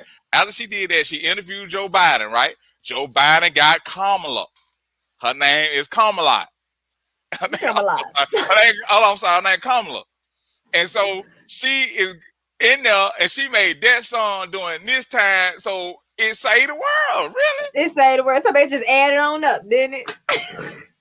1 + 1 is 2, ain't it? That's my logic, and I'm sticking to it. It's facts. No, that's a joke, y'all. I'm a comedian. But I think one thing that is really beautiful that I'm really seeing, and it really is an age of awakening happening. And It you is. see it with the young people, you see it with the elders, you see it with all across the age groups. Yes. People are waking up to Black history and really tapping in. People are speaking on it more with these different platforms like TikTok and Yep. Instagram, and people are really speaking and getting information and knowledge out. And it's just a beautiful thing to see it happen. And then when George Floyd was murdered, all the different protests around the world, and then what was interesting, I laughed, but it's not a laughing matter, but it's funny because they keep us so boggled down with the just surviving that they hoping we don't notice the BS that they doing because we got to pay bills and we got to take care of these kids, we got to keep a roof over our head. Mhm. But when COVID happened, it was like, oh, I got time now, cuz. It was like, oh, Yeah. before I ain't have time. I got time now. And all of these people all over the world hit the streets because they like, we at home. It's a lockdown, job closed. You gonna listen. You gonna see me and you gonna hear me. They had time now. And I think one thing, it's a lot of the bad that happened in COVID. It was a lot of death that happened in COVID. But what it did give us was time. Yeah, and it's still happening. I know people who work in the industries. I have one of my supporters, her name is Miss Dee, and that's all I give out. But she has been man. My sisters, Black women, y'all are awesome. Thank you so much for being who you are. You're truly, you're truly God, like you truly are. To be able to feed an oppressor's child and still feed your child and see what they do to us, knowing that down the line that breast milk gonna put something in somebody's heart and say we shouldn't be Come doing. on. That's Come what on. you kind of messed up at right there. It's too late now. Generations have passed. Now you trying to figure out what it. Baba Gregory did the research on that. That's a whole. But when you look at the whole history of it, I was talking about my uncle who went to Delta State as well, and he was talking Mhm. about he went to Delta State in the '70s that they had a rule in the book that no more than 3 Black people could congregate within 15 feet of each other. Mhm. So they would get a 15-foot rope and hold it. So what were you scared of? Like this was a rule. They afraid. This was back in the '70s, and I went to this same school, but that same school has come a long way. You can't, Mhm. I can't say that without saying that the progress that has been made. We talk so much about the detriment that has been done, and not about the progress we've made. So we have to build on the progress that we have made. There's a coach down at the state now who talks about family. He don't look like me, but I know there's a Black defensive coordinator down there that he gave a job. I know he preaches family. I Mhm. know he went viral talking about it ain't about you trying to just do what you're doing for yourself. It's about family. And when I call him, he talks about family. And I see the way he walks, but he doesn't look like me as for his skin color. But I see the love that he has for what he does, not only for what he does, but for those people who he affects every day. And he's fair. And that's all people ask for you to be. And so, Mhm. I will support anybody, especially when I see people like me, my brothers. When I talk about I talk about the Bible a lot because that's where a lot of people's roots are grounded in, and I can't Right. forget that. And I'm not Right. saying the Bible is wrong. I'm not saying it's all the way right neither, because I Come can't on. trust what I can't. If you did look like me and you put something together and gave it to me, I can't trust you not for the history that you gave me. Even the Come history on. that you put out there that's supposed to be good is some bad. It's like sometimes you read some stuff like, why did y'all do that? But anyway, Come on. You speaking though. but it, What you speaking of? you're talking about people who look like us and being in from coming from the Mississippi Delta. You, Mm. you all really need to research the history of the Mississippi Delta and slavery and how the diaspora happened. And you look at Fannie Lou Hamer. Look at Sprinkle that Black history. those who were from this area. And I have to talk about this area because it's where I'm from. And Come for on. this area to have the first incorporated all Black city in the United States of America, if we're going to start a renaissance, it needs to be there. And it's already started. The Mayor Peterson has already started it, and so we're going to help her continue that because that's where a lot of roots are. And if you have strong roots, you can continue to grow a strong tree. So it's very imperative. It's imperative that we continue to build on what we have. We continue to develop producers of goods. We continue to develop organic food that's not only food for fulfillment of your belly, but health, nurturing for your health. your And life. it's amazing what we did with what we had. You're talking about Black history. You're talking about taking some hog guts and turn it into a meal. Something now that they sell in store that people pay. Some pig feet, some pig ears. Pig eel. I grew up eating pig tail. The tail. If I eat. People say, "Do you eat pork?" And I used to say I don't eat pork, but I eat pork when I want to. If I want to eat something, I eat something, but I don't eat it. If I wanted to eat something, I would eat some, but I don't. I have eaten some like in the past year, but I stopped eating. I wanted to taste it. I had to taste for some rice bacon one time. I tasted, but then I had to clean my system out. You got to make sure. But see, that's the part of knowing. Like a lot of people don't even know. I saw a woman. She said, just yesterday, I saw this video. It was a woman. She's a vegan, and I'm actually transitioning into alkaline vegan right now. If y'all are familiar with Dr. Sebi's list on eating alkaline electric food that's alive, that'll heal your body and cure your body. So I'm transitioning into that right now. But she's a vegan, and she was saying how, because it's Black History Month, she wanted to talk about how the ancestors' food are still the foods that we eat today. So we eating enslaved food. We eating food from people that were enslaved because that's all they had. Yes. We have more now, but we're still choosing to eat this food that's detrimental when you're really talking about it to our health, when we have better options now. And I thought that was really interesting. And I went further to say, yes, that's true for the food. Of course, honoring the fact that they did that. Because, baby, you talking about Black women can make something out of nothing, honey. Yes. That's one thing. But then also, the mindsets are the same, too. So, yeah, we still eating the same food from slavery. But we also got a lot of the same mindsets from the captives, right? The people that were enslaved and held captive. And that's something that my wife's company is called Soul Essence. That's something that she deals with a lot, as far as not only cleansing your body physically, but mentally and spiritually. That mental reprogramming, whether you like it or not, your brain is a computer. You've been programmed. They don't know that they have a patent on television programming. They call it television. The United States government got the patent on it. You can look it up. It ain't no like, oh, he done told something that's going, no, it's out there. You can find it. So when you're watching TV and you're seeing everything that's on TV, you're gonna mimic what you see all the time. You learn as a child. You learn your motor skills by running and playing. You develop your cognitive reasoning skills by looking and mimicking and what's being told to you. You're gonna learn a language based off of what the language that your parents tell to you. They're gonna show you something, but they're gonna learn what to do based off of your actions. That's the only way they know. They're gonna move. That's why somebody might walk like their dad and talk like their mama. That's the only thing they heard.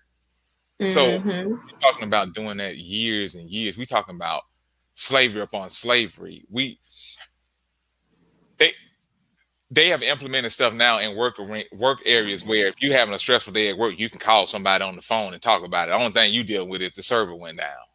But when you talking about watching the strongest man in the village getting bent over and stuck somewhere where he don't want to get stuck by the man that's controlling your life. And then he come to rape you, and then he have a baby by the woman, and then you have to nurse that baby and your baby while he's still sleeping with you and breaking the man and cutting off feet and all kind of stuff, and they go to sleep peaceably at night. Feeding babies to alligators.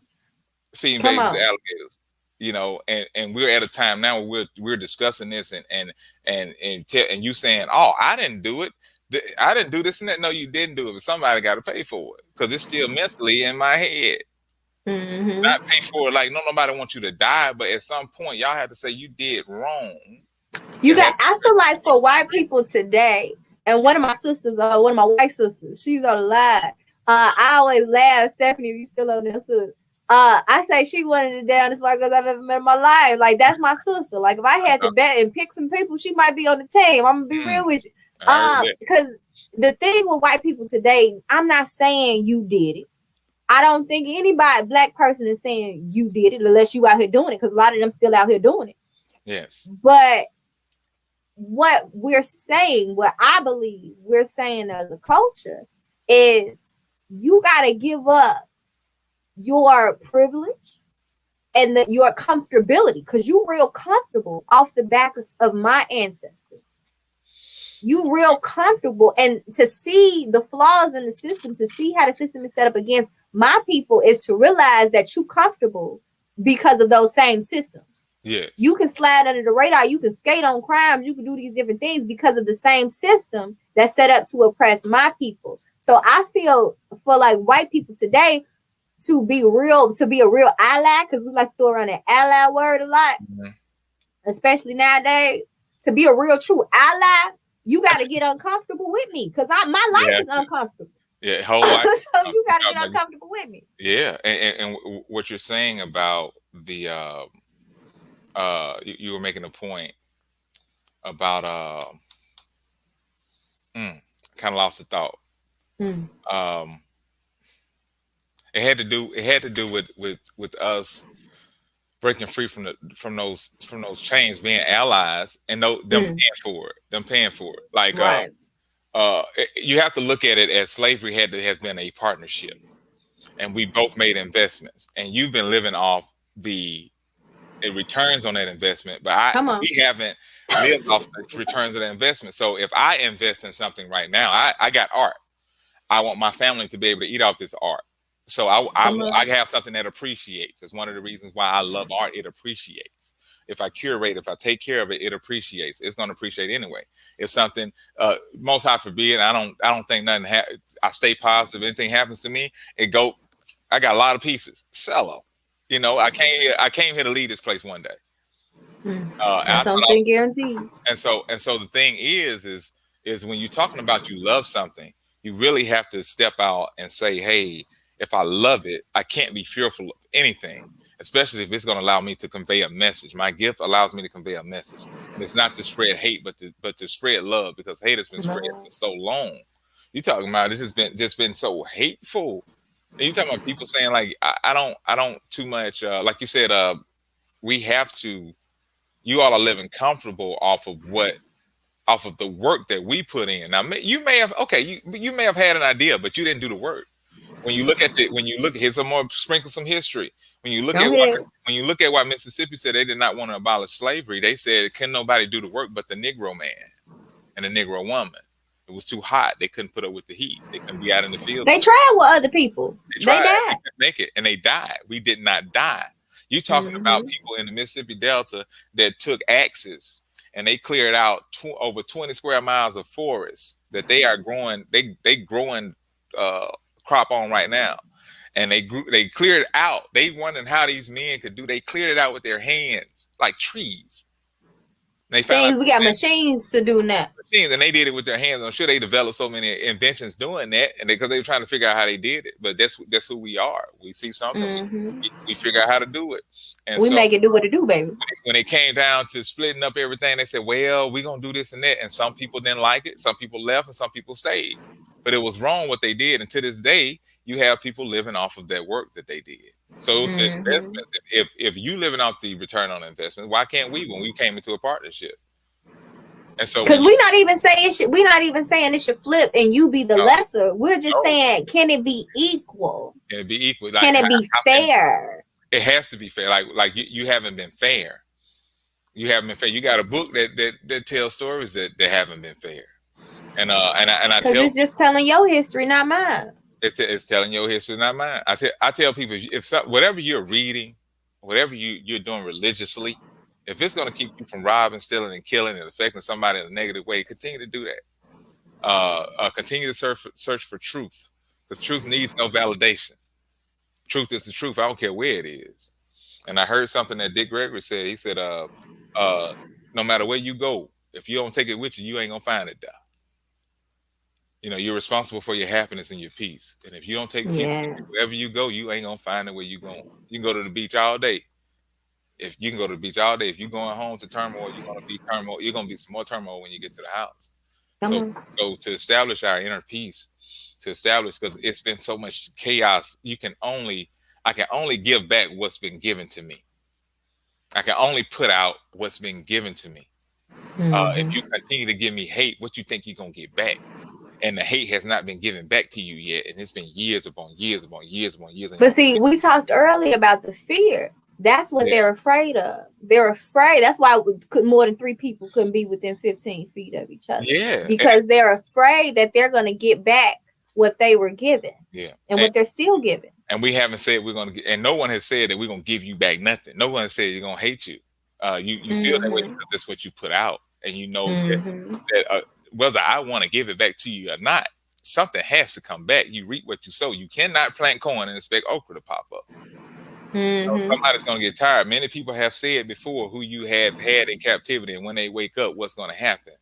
And so it's not about trying to make people pay for what they've done. Just stop hating, man. It's time. We did so much dialogue of I had a dream and all that, and I respect everything that our forefathers did, ancestors. When you look at places like the 16th Street Baptist Church in Birmingham, and you look at the park that they put across from it, how they made statues. An artist made statues of barking angry dogs. The water hose being hit on children. When you see it, and it sits below where they sit high and look low, and now it's covered with homeless people that look like me. I have a problem with that, and it's right across the street that you blew up, that you had people set up to take pictures and cameras. And I love that city. I lived in that city. I know people who are sons of that city. And it's like, for the detriment that has been there, we want to get something out. You froze a little. Oh, we froze a little bit. Maybe we went too long. Let me see. You still froze?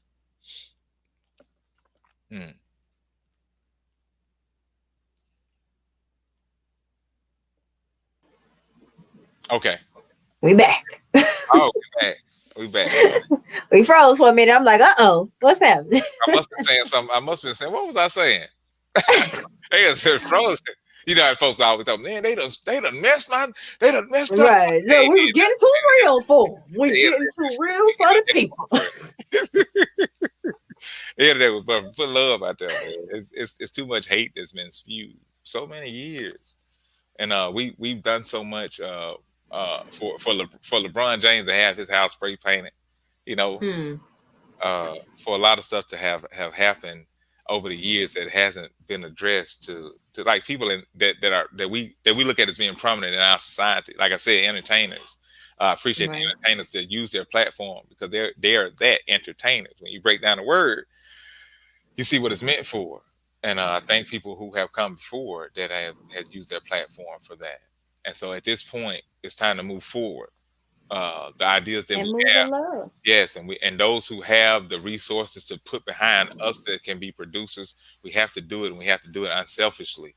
And those who are producing, we have to do it with truthfulness. We can't do it with a mind that people are trying to get over on anybody. We have to put our resources together, because if we don't, we stand a real chance of being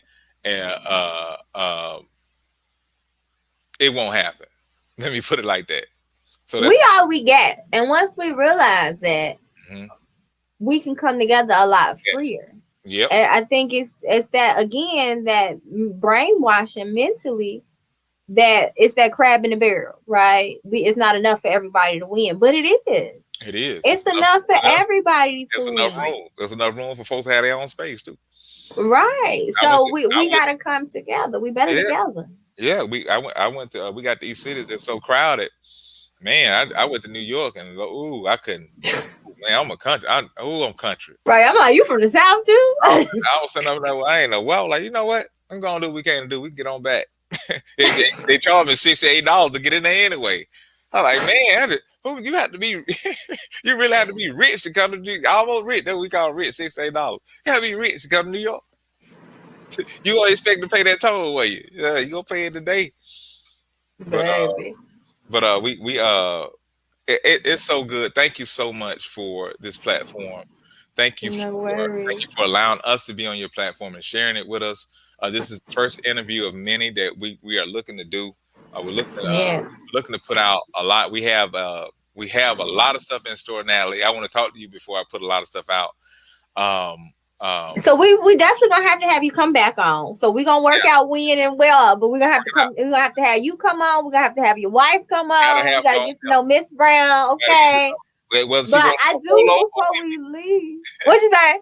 I said, well, she want to come solo by herself or with me, or we come together. However I y'all want to want her. do I it. We want gotta her meet own you. thing. 'Cause she got some stuff she talk about. I be looking okay. I be acting like I know what she talking about. Mm-hmm. Yeah, the coefficient of variance. Okay, I got it. Yeah. She asked me about What the she next day. said. She asked me about the next day. I like whatever you said. That's what it is. That's where you can't go Yeah. wrong. Show enough. But I support her in what she does. It's been we've had a beautiful journey. We are continuing to enjoy the ride. It's been it ain't been smooth all the time, but the good days outweigh the bad days. Come on. I don't And even I call won't them bad. complain. I don't even call them bad days. I call them the we just had challenges that we got through. We looked at work. We worked them out, Life. You just call it life. and we still come out together. It's life and life and love. And so we continue to move forward, being healthy. We got a lot of products coming. We gonna talk before I tell you anything. Yeah. Look, I'm I'm gonna put it definitely out for right these there. products. Y'all need to tune in. Y'all need to call your friend. You need to tell them. You need to tell them Andre Brown is be on there with Natalie, and he Big Dre when they do comedy. You go to ARB_fine art on Instagram. That's the art page. And what's your comedy page? Big.Dre comedy. Big Dot Dre Dre comedy. And you can find that on that's on Instagram, and then on YouTube, Big Dre comedy on YouTube. You find me on there too. And so we got the art. Now I want people to pay attention. We have investment opportunities coming up with the art. Come on. I'm talking about they're going to be really good opportunities. We're looking to I'm looking to tie my let me get in my art. Let me take hold on now. Let me take a little sip of water. Me. We are looking to give investment opportunities with the art, and we're looking to tie my computer skills in with the art. We're looking to tie in blockchain with the art. We're looking to tie in a whole bunch of more tangible aspects that we can take untangible things and make tangible. So we will look to discuss that later. Before we move forward, we got a lot of stuff that we're doing. We have a building that we're preparing. I'll let you know about that. You say a building? We do have. Okay. We All own, right. we own the building now. And give people the information for the art page as well. You got a Facebook and you got an Instagram. Can you give them the Facebook and Instagram? So for the art, it's ARB Fine Art on Facebook, on Instagram, ARB_Fine Art on Instagram. And we're putting out quotes every day right now. We're going to start releasing. We're going to have where you can order posters. We're going to have where you can order mugs, all kind of stuff. You can order reprints. We're going to have where you can order if you like a piece, you can order anything, any kind of keychain or whatever you want to. We're going to have all kind of merchandise. But we really will have I really want people to get into the investment of the art, especially our people. To learn more about art and to see why it appreciates and to see how it can really be an investment. And we have developed a system to where it can be an investment for you and your family moving forward, and it can always bring you residual income. So we have developed a system for that, and we will be releasing that soon. It's been a beautiful journey. It's been I've been wanting to let a lot of stuff go. Early, but it hasn't been time. But right now, we are at the point to where it's time to move forward with what we have the gift we have for the world. So, well, hey now, and we have one question. I appreciate. We got one question to ask everybody, and it's: do you love art? Do you love art? Do you love art? Just art. Do you love art? And we're gonna dig into it. We're gonna do the art of it. Now, where did that question come from? So. That question, do you love art? It came from a great friend of mine now. I met him in Atlanta. I was on my way to Blick Art Supplies in downtown Atlanta. And I was going around the corner and a guy said, "Excuse me, sir, do you love art?" Very regal looking fellow. And he stopped me in my tracks. And it's hard to stop me when I'm on a mission to do something. And he stopped me. And I stopped and I looked. I said, "I do love art. What do you have?" And he went to show me what he had. And long story short, he and I are great friends right now. I look at him as an elder. He has a lot of art. He has some interesting art that ties in with my art. We met that day, and not knowing that the art I had created tied in with what had been given to him from somewhere else, and we're going to talk about that. We're gonna discuss that on the ARB Fine Art. Y'all better go like the art. page. Yep, we got go like the page. Red Right now. now. I'm talking country. Click over, open a new tab if you on your laptop. Go make that happen. One of my old elders, Mr. Kennard, he used to say, cut off. He didn't say cut it off. He said cut off. But I did cut off. I need you to cut off. Cut off. So I need you to go to Red now and like ARB _ Fine Art on Instagram, and we're going to be releasing pictures of. I have some beautiful stuff. So to give you a summary of how my art comes, I write summary synopsis to all my art pieces. So to let you know what I was thinking when I painted it, and this is not to sway your opinion, but I do abstract art, and I want you to know what I as an artist saw without having someone critique my piece and telling you what they thought about it and what I'm painting. And so that's really interesting. Yeah. I know a lot of artists who like, I just did it. You come up. Yeah, but I encourage people to write and to what was I like to convey what was on my mind to those who see what I painted, not to sway their what they see or what they project when they see what I but to tell your truth created. But to tell my truth, to let them know, okay, this is what I was thinking about. This is what inspired me at the time. And so we write summary synopsis to those pieces, and we have the certificates of authentication, and we have other valuable pieces that come with it as well. We have created some stuff, man. It's amazing. I'm gonna tell you about it. And then we had to sign some of this stuff. Yes, you let us know, and I'm gonna make sure it's getting shared to the Healing Academy and the Melanated America page, the Melanated America movement. And so if y'all not in any of those pages, go follow all of those as well, so y'all can stay up to date. And just know you will have to, some of the information that will be shared will have to have a non-disclosure agreement signed. So that's the type of investments we're doing. So it's a beautiful thing. It's the art that loves. I'm telling you, when I say I want to spread love and peace where it's void, that's our mission. And to do that is kind of free people's minds up. And one way to do that is financial freedom. As I heard somebody say one time, money ain't everything, but it's up there with air and water. It's up there with it. It ain't everything. Now you don't need it, but it's up there with air and water. It's up there somewhere. Right. So not saying that we have to continue to depend on a system that has not been built for us, but start thinking about ways that we can create systems for ourselves. Yes. Because we can no longer depend on those who cause us detriment and were our oppressors. We can't depend on them. That makes no sense. That makes you still an oppressed person. So to say you're truly free, you really have to break free. And there are gifts within us. And we have books that say that your gift would make room for you. So find out what your gift is. Cultivate that gift and be willing to step out with that gift to know that gift is going to be for somebody because it was given to you to give to the world, not for you to hold to yourself. And it was given to you for a reason. It was given to you for a reason. You might touch somebody that needs it. And it's not about the money that's been created by these people, that they have symbols on that represent certain things that they don't teach you in school. And so one thing I think is really powerful is a lot of the stuff that you would do for free end up becoming your biggest blessing.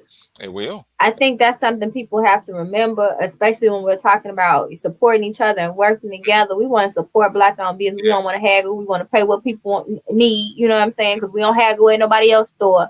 But also, sometimes you got to do some stuff for free. You got to support some people, volunteer, and do some stuff for free. And that'll end up, sometimes that'll end up leading to your greatest breakthroughs, your biggest blessings, because it's not about the financial gain in that. It's about supporting someone else who's trying to do something great and something that you believe in.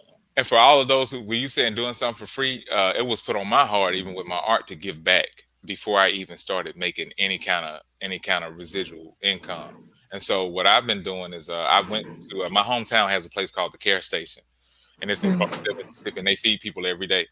And ever since COVID happened, they've been feeding multiple people. It has increased. It went from feeding 300 people a day to 500 people a day. And you talking about they don't care what your religious background is. They don't care who you're affiliated with. If you're hungry and you need something to eat, they go there, and it's home cooked food.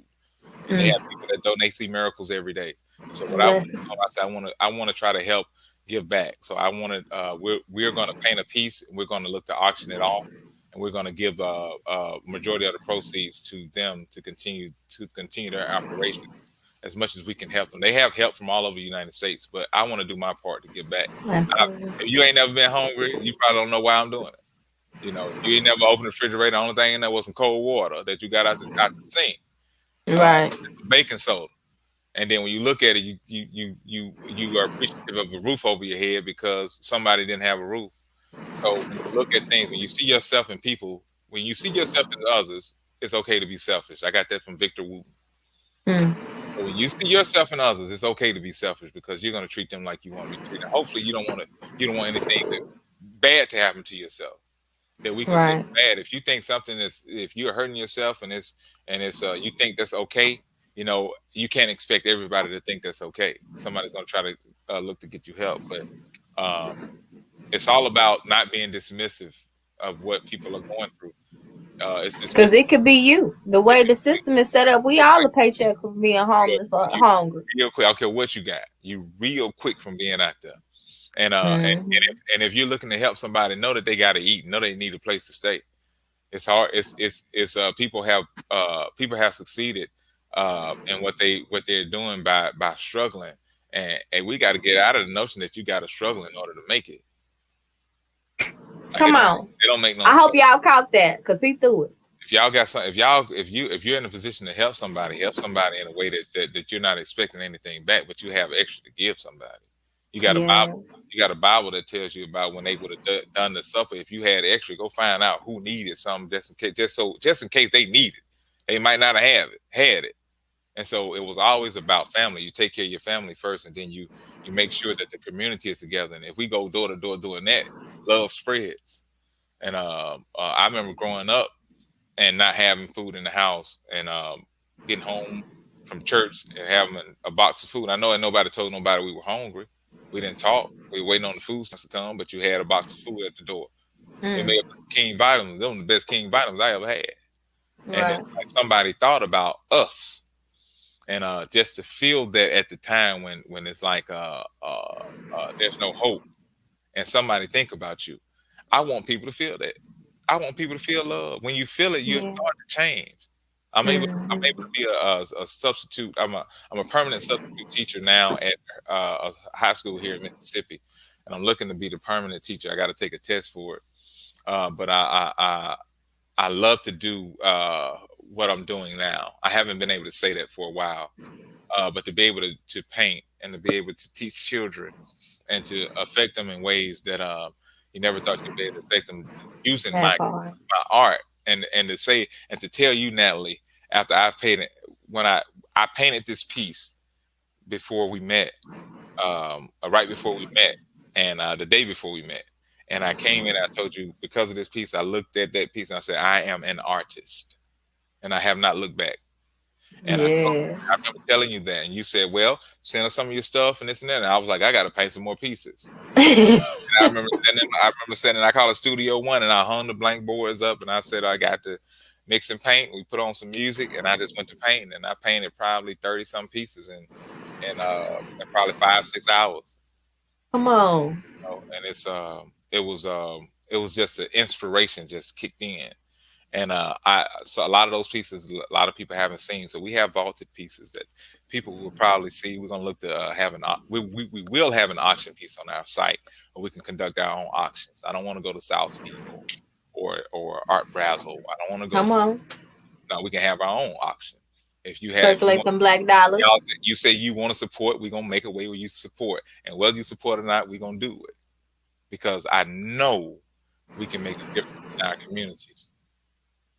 I know we can make a difference, and we get to a point to where we get to a point to where we talk about our children wearing their pants sagging on their butt, but that ain't against the law.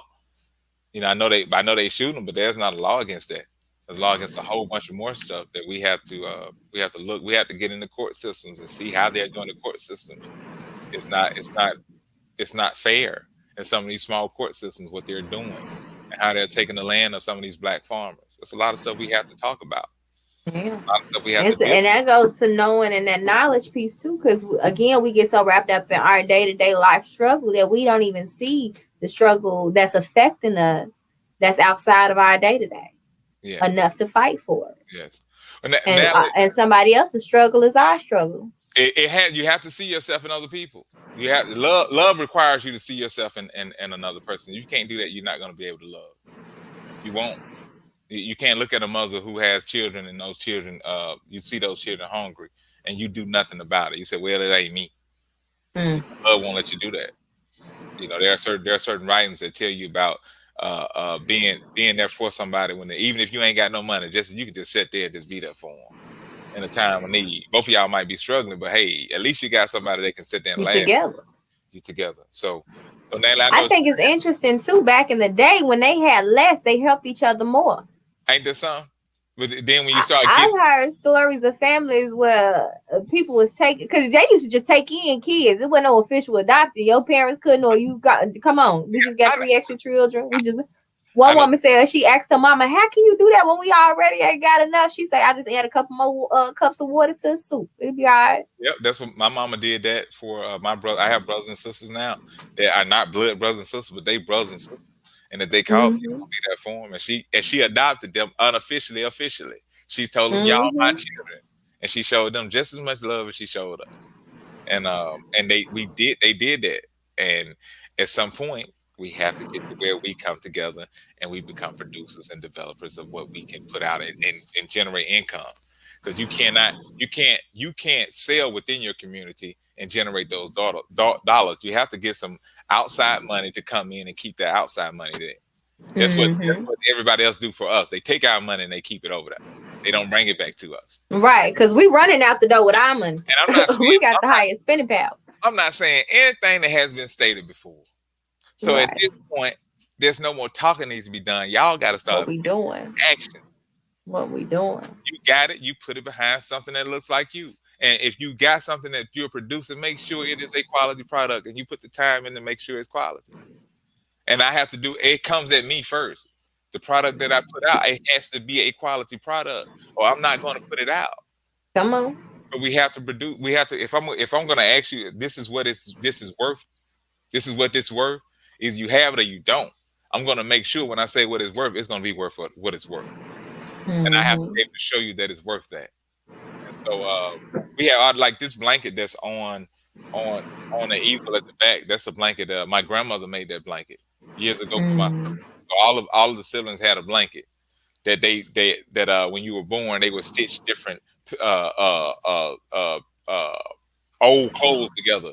And old quilts that they were old, they would cut them in squares and they would piece them together and it looked artsy, but it was to keep you warm. That was the old clothes. But quilting is definitely an art form. Yeah, and that's the quilt that they made with old stuff, that they old breeches. That's some old flannel pants and stuff that they used to wear, like the Miss Seeley pants. There's a whole bunch of Miss Seeley pants and everything right now. It's Lord have mercy. My dad old pants. I remember them pants. He had them pants. I had a whole cut in them. That's a joke. That's the thing, though. You got that's a piece of history. That's something about sprinkling Black history. That's cool. Black history. We talking about art, and it's art. That's art. Art is when we talk about the tombs and how they drew on the wall. They drew pictures. When you talk about language, every language that you hear is man-made, whether you like it or not. From Hebrew to Yiddish to Abari to anything. A car ain't got to tell you nothing. A car go to shaking when you're going down the road. You gonna pull over. It ain't spoke English. It ain't spoke Chinese, Japanese. It spoke clunk, clunk, clunk, clunk, clunk, clunk, clunk, clunk. And you like, uh-oh. Well, I need to. This car just told me something wrong with it. The car said something wrong because you can't go nowhere else. Right. We started to learn how to communicate on a level to where it's not to be detrimental to somebody. One day somebody saw that they could get over on somebody and they started getting over, and it got to the United States of America. It got to the Constitution. Where we are today. Yeah, it got to the we made a league with some people that we should not have made a league with, and then we had some brothers that sat back and watched them take us captive. And so you have to look at their history as well. Where did it get to a point to where we had people that looked like us that didn't want us, that wanted us to go into such a I don't think they thought it was going to be this bad.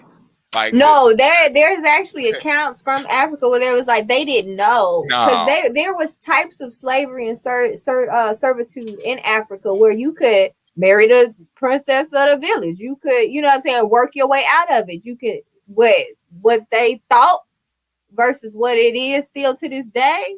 Mhm. Way off.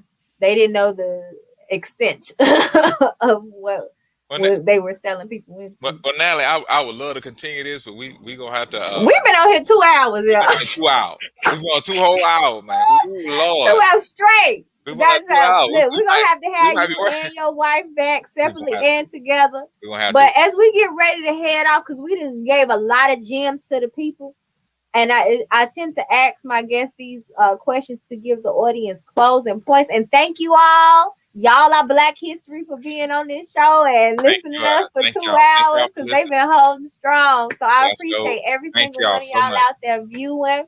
And this will be on our Facebook page as well as the Healing Academy YouTube page. Like it, share. Again, please. Go follow ARB Fine Arts. Yeah, you can everywhere. Up Google it. It come up on the right side. It come up on the right hand side. Like Google.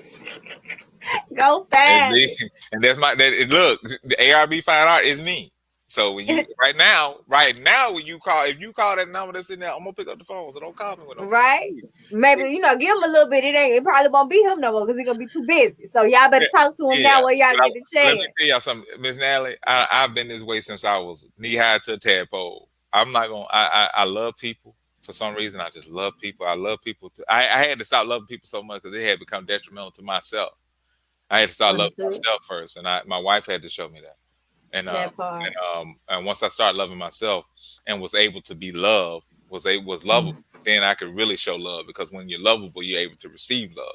And I can only put out what I have on the inside. So when I'm able to receive the love, I can give it back. And absolutely. So, we're looking to meet the real. We're gonna meet the real Brown soon. We're gonna put out this ARB Fine Art. We're gonna do comedy. We got Soul Essence coming. I have another friend I need to shout out real quick, Linnea Baker. They just opened a store in the island of St. Thomas. They have a product called Glowing, GLOW. The I is a 1, NG. St. Croix, I said St. Thomas. It's not St. Thomas. It's St. Croix. It's St. Croix. Okay. They have a store in St. Croix. So her name is Linnea Baker. Look her up. She's a Glowing. She's and the I is a 1. Yeah, she's a math whiz. And I actually use, y'all see my hair? The products I use on my hair came from my wife and from Linnea Baker, and really taking care of myself. I use some of her. Because that's a part of self-love. Yeah, as far as self-love. My wife has some, she has some oil, and I talk about it, and she she calls it Nectar. And it's gonna be coming out soon. It's a blend of some oils with some essential oils, and it's beautiful for your skin. It's you know what's in it. It ain't all those hydrochloroquine and chlorine and some stuff. You gotta research, and you got to research the research that you research when you research, and so that you can research stuff about the fact. She ain't got all that in her stuff. It just what's in there. And you that's from nature. You try to make it you want to, but I guarantee you gonna turn out like she made. Because it's amazing. You ain't got the ratios. It make you want to go it make you want to go take a bath. It make you want to go take a bath because you can't wait to take a bath. You just got out the bath. You ain't got that nectar though. We gonna get you some of that nectar. You ain't got that. You ain't got that nectar. You ain't got that nectar though. I'm gonna need to give me some of that nectar. You have to get some of that. You ain't took no bath till you had some nectar on. No, I ain't bathed my whole life. I need that nectar. I will say you ain't took no bath until you had that nectar on your. I ain't gonna say that. You just came up with the slogan for the one time. Come on here. She's not gonna use that. She's not gonna use that. But before we leave, can you bless the people with your closing points? I tend to ask people what's your top 5 points that you can leave people with when it is relating to tapping in to Black history, knowledge of self, and like you said, not just talking about it, but being about it, making a change in the state we're in. Number 1, I haven't written anything down. I didn't know she was going to ask this question. It's off the top. Not in a particular order, but the first thing is get to know yourself and love yourself. Seriously, sit down with yourself. Take time with yourself every day. And sometimes once a month, you really need to just go sit down and be by yourself about 8 hours and get to know yourself. Like not what people have said you are, who you said you are, what people have called you, or not anything you've done based off your past or anything. Get down to see who you are and who you want to be, and that's what you work towards. That's the first thing. Second thing, I like people to remember this: if a frog had pockets, it'd tote 6 shoes and hunt chickens. And I wouldn't be doing art; I'd be a frog killer because I love chicken. You ever thought about this, Natalie? Ask yourself this question. This is one question. This goes with the second point. How can I get 100-piece wing at one store and then go get another 100-piece wing and another 100-piece wing and a 100-piece wing and a 4-block radius and no, but 2 wing come on one bird? That's a 4-piece on one bird, and I get a 400-piece within an hour. And you can do this all over the world, all over. I love chicken, but I had to think about that thing. Where these chickens coming from? Where they keeping all these chickens? I don't know. So, you ain't lied though. I'm just saying. You ain't lied. Number 3. Wait, what was tip 2? Tip 2: if frog had pockets of the tote 6 shoes and hunt chickens, I wouldn't be pain. I'd be killing frogs because I love chicken. So, whatever you do, figure out where all the chicken coming from before you eat. I'm serious. Like, that's the point. Like, look at what point number 2 is look at what you put in your body. Know what you put into your body. Because they say you are what you eat. If people want to hear why you act like an ass, you probably been eating it.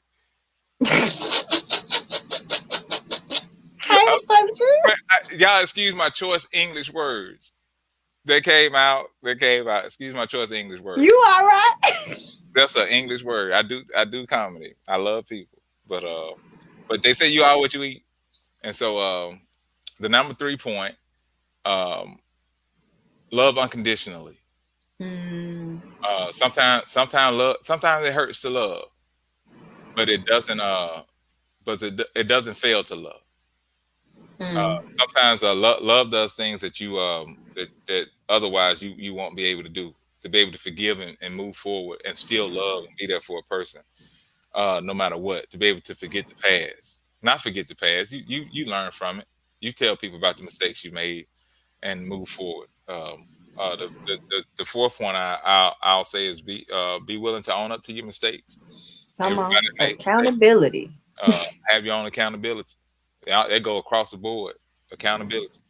Let's put this out there. The Caucasian player that whooped all my sister up there. Yep. Yeah. That has to stop. All these men abusing women. If you're being abusive, this is my 5th point. All this tying at 4 and 5. Y'all quit being abusive to each other. Ain't nobody got no reason to put no hand on nobody. You ain't asked to be here. Your mom and dad got together just like everybody else. Mom and dad got together. You ain't got no reason to put no hands on nobody because you ain't your feelings. They're your feelings. Right. They're yours. Own them. Your own feeling. Don't put it on nobody else. And I had to learn it. It started with me first. I learned a lot about myself in marriage. Yeah. So I'm gonna slash that on your feelings because that's a word. Yeah, so you don't that's an issue that we really have to. That's part of the destruction of our home. You know, to keep chaos in your home, not be able to get along with those of you who you chosen to be with, and so we really have to start rebuilding our home. So that's all I have, and just support without criticism. Support without criticism. Support with positivity and passion. If you don't do it like that. You don't owe anybody anything. If you're gonna support somebody, support them out of being genuine and gratitude, being able to experience the stuff that they have to put out. So that's all I have for this time. I'm sure we'll be able to talk again. No, that's good right there. I mean, you done gave some words. If y'all been following us the whole time, because the views been staying consistent. Y'all been rocking with us the whole time because we done had us a whole good old conversation over here, y'all. Y'all got a treat today. I'm gonna have to post this as an exclusive special delivery show, okay? Because shows typically be an hour. We done been over here over 2. I'm gonna go get some It was special. But I appreciate you for being here and giving me your time, your words, your advice, laughter and love. I know everybody else out there, if you've been checking the comments or can see the comments, everybody else has been enjoying you as well and giving you so much love and energy. You can't see the comments. It's a whole scroll. Just scroll down on all the comments. Look at all them comments. Hearts and loves and laughing, and they've been rocking with you this whole time. So I appreciate everybody out there viewing. Now listen, folks on here. Ooh, man, what I thought. Ooh. Somebody see they said like, so you had some classmates on here. I see some brown, so I know they family. Yeah, I see Sister Baby. Oh no. I saw that up there too. I saw that up there. I'm gonna tell you one more time. We're gonna get off here. If you having a party and Tuesday Black ain't there, you ain't have no party. Okay, I'm gonna have to tap y'all in. Then we're gonna have to get y'all to Chicago. That's from the past to the present and to the future. It ain't changed. I told I gonna put you out there. It ain't no party to Tuesday Black. Tuesday Black told me, he said, whatever you do, we support. I knew, and that was a sign from the Creator. You got it. Tuesday Black today. I told you. The Creator. I told you. Tuesday Black said. Ain't no my messenger, okay? So y'all make sure y'all check out ARB Fine Art. Yeah, this is Black and Abstract. This will be available for purchase. Reprints will be available, and we're gonna auction it off one day. It's gonna be for auction when it's on display. It's amazing. The in person is amazing. So we're gonna auction it off one day, and but we have the pieces are growing. And they're getting better and better. We have other artists to come in, so we're looking to push the art. Stay tuned for everything art from ARB Fine Art. We're looking to have people on. We're looking to interview. We're looking to interview people that you know, people that you don't know. We're looking to paint. We're looking to paint while we interview. We're looking to put on all kind of stuff, man. Y'all stay tuned. We coming. Come on, we gonna be live. It's gonna be live. I need y'all to be positive with me so we can continue to go. I'm not naive to think that we can say what we want to do and it not happen, but we're going to be positive. It's going to happen. We're going to make it happen. We're going to put the work in for it to work. So I found the easy way to do everything is called ain't nan. So you have to put the work in. So we're putting the work in so that we can get accomplished what we need to get accomplished, not only for ourselves but for our people. Absolutely. That's the word, y'all. That's manifestation. Manifest your life. You got more power than you know. You can only see what your eyes project. So come on. And it shall say be. What it is, manifest your life. That's say right. What it is, what you want it to be, and it's already done when you put the work behind it. That's it. That's all. I always say the universe moves and shifts in your favor. The only thing about it is, are you moving with the universe? A lot of times we be moving in the opposite direction and be wondering why life jacked up. The universe always moving for our greater good. We got to move with it, y'all. So with all of that, again, go follow ARB Fine Art. Also follow the comedy page. I want you, after we get off, to drop it in the comments so the people can go and follow you. We got some requests for you to drop the links and stuff in the comment section here, so that the people can find you wherever they may need to find you, on Instagram, on Facebook, on YouTube, for your comedy page as well as for your art page. And then y'all stay tuned, because like he said, it's some more hot fire coming. But again, we thank you, brother. I done kept you all night long. Your wife like, what is he doing? Look, she's been great. She's been supporting. She's been producing this show. She's been telling me. Oh man, she's been doing great. I love her. As we sprinkling this Black History on them for the one time, we definitely gonna have y'all back. But y'all, this has been. What you say? She done sent me an invoice already. Lord have mercy. My wife sent me an invoice. She sent you an invoice? Yeah, sent me an invoice. Yes, sis. Yes, sis. Get the coins.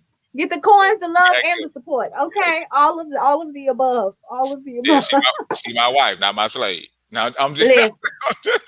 Come on, it's so different. Yeah, man. Look, she ain't got to do nothing. I told her we here because we want to be with each other, and it's absolutely. It's amazing. It ain't obligated, so you better be thanking her along the way. Y'all heard him over here giving all the credit and all the love. You got to. Men out there, if y'all watching, y'all best be taking notes. Y'all better have pen and paper like this brother here.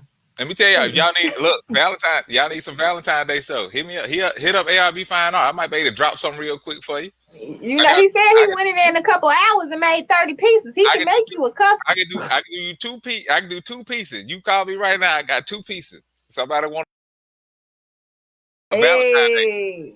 Valentine. Black art, support Black business, and I wanna support Black art. Thank you to everybody who has supported me. There are some names I want to call. I'm gonna shout y'all out on Facebook, and I'm gonna talk to you before I do it because I really want to go in depth with thanking you and showing my gratitude. So I want to give you roses while we're still here because COVID got it to saying yeah, I might not be here tomorrow. It's a real thing. Like it's real, and I'm not saying it to just be joking. It's like seriously. It's out there whether you like it or not. So we're looking to put out stuff that help people with the Healing Academy and all the stuff we have. So we're going to wrap this thing on up. I'm going to shut up. But y'all find him everywhere. Like and follow all the pages. This has been Free Your Mind. Y'all know how to do it. Free Your Mind Friday with the Healing Academy. Again, it's your girl, Miss Natalie B. Follow the Instagram, the Facebook, the YouTube. Stay up to date all week long. We post history, facts, information on health, on spirituality, on education, on art all throughout the week. On Tuesdays, we have the Breathe Experience Tuesdays, where you can get more information and holler at us for an hour long from 6 to 7 on Tuesdays. And every Friday we got Free Your Mind Friday. So y'all stay tuned because he gonna be back. Okay, yeah, I'll be back. His wife's gonna be back, and we're gonna keep y'all posted on all of that. So again, thank you so much. Thank you everybody for watching. We love y'all. Thank y'all. Love y'all. Thank you everybody. Appreciate the support. See ya. All right.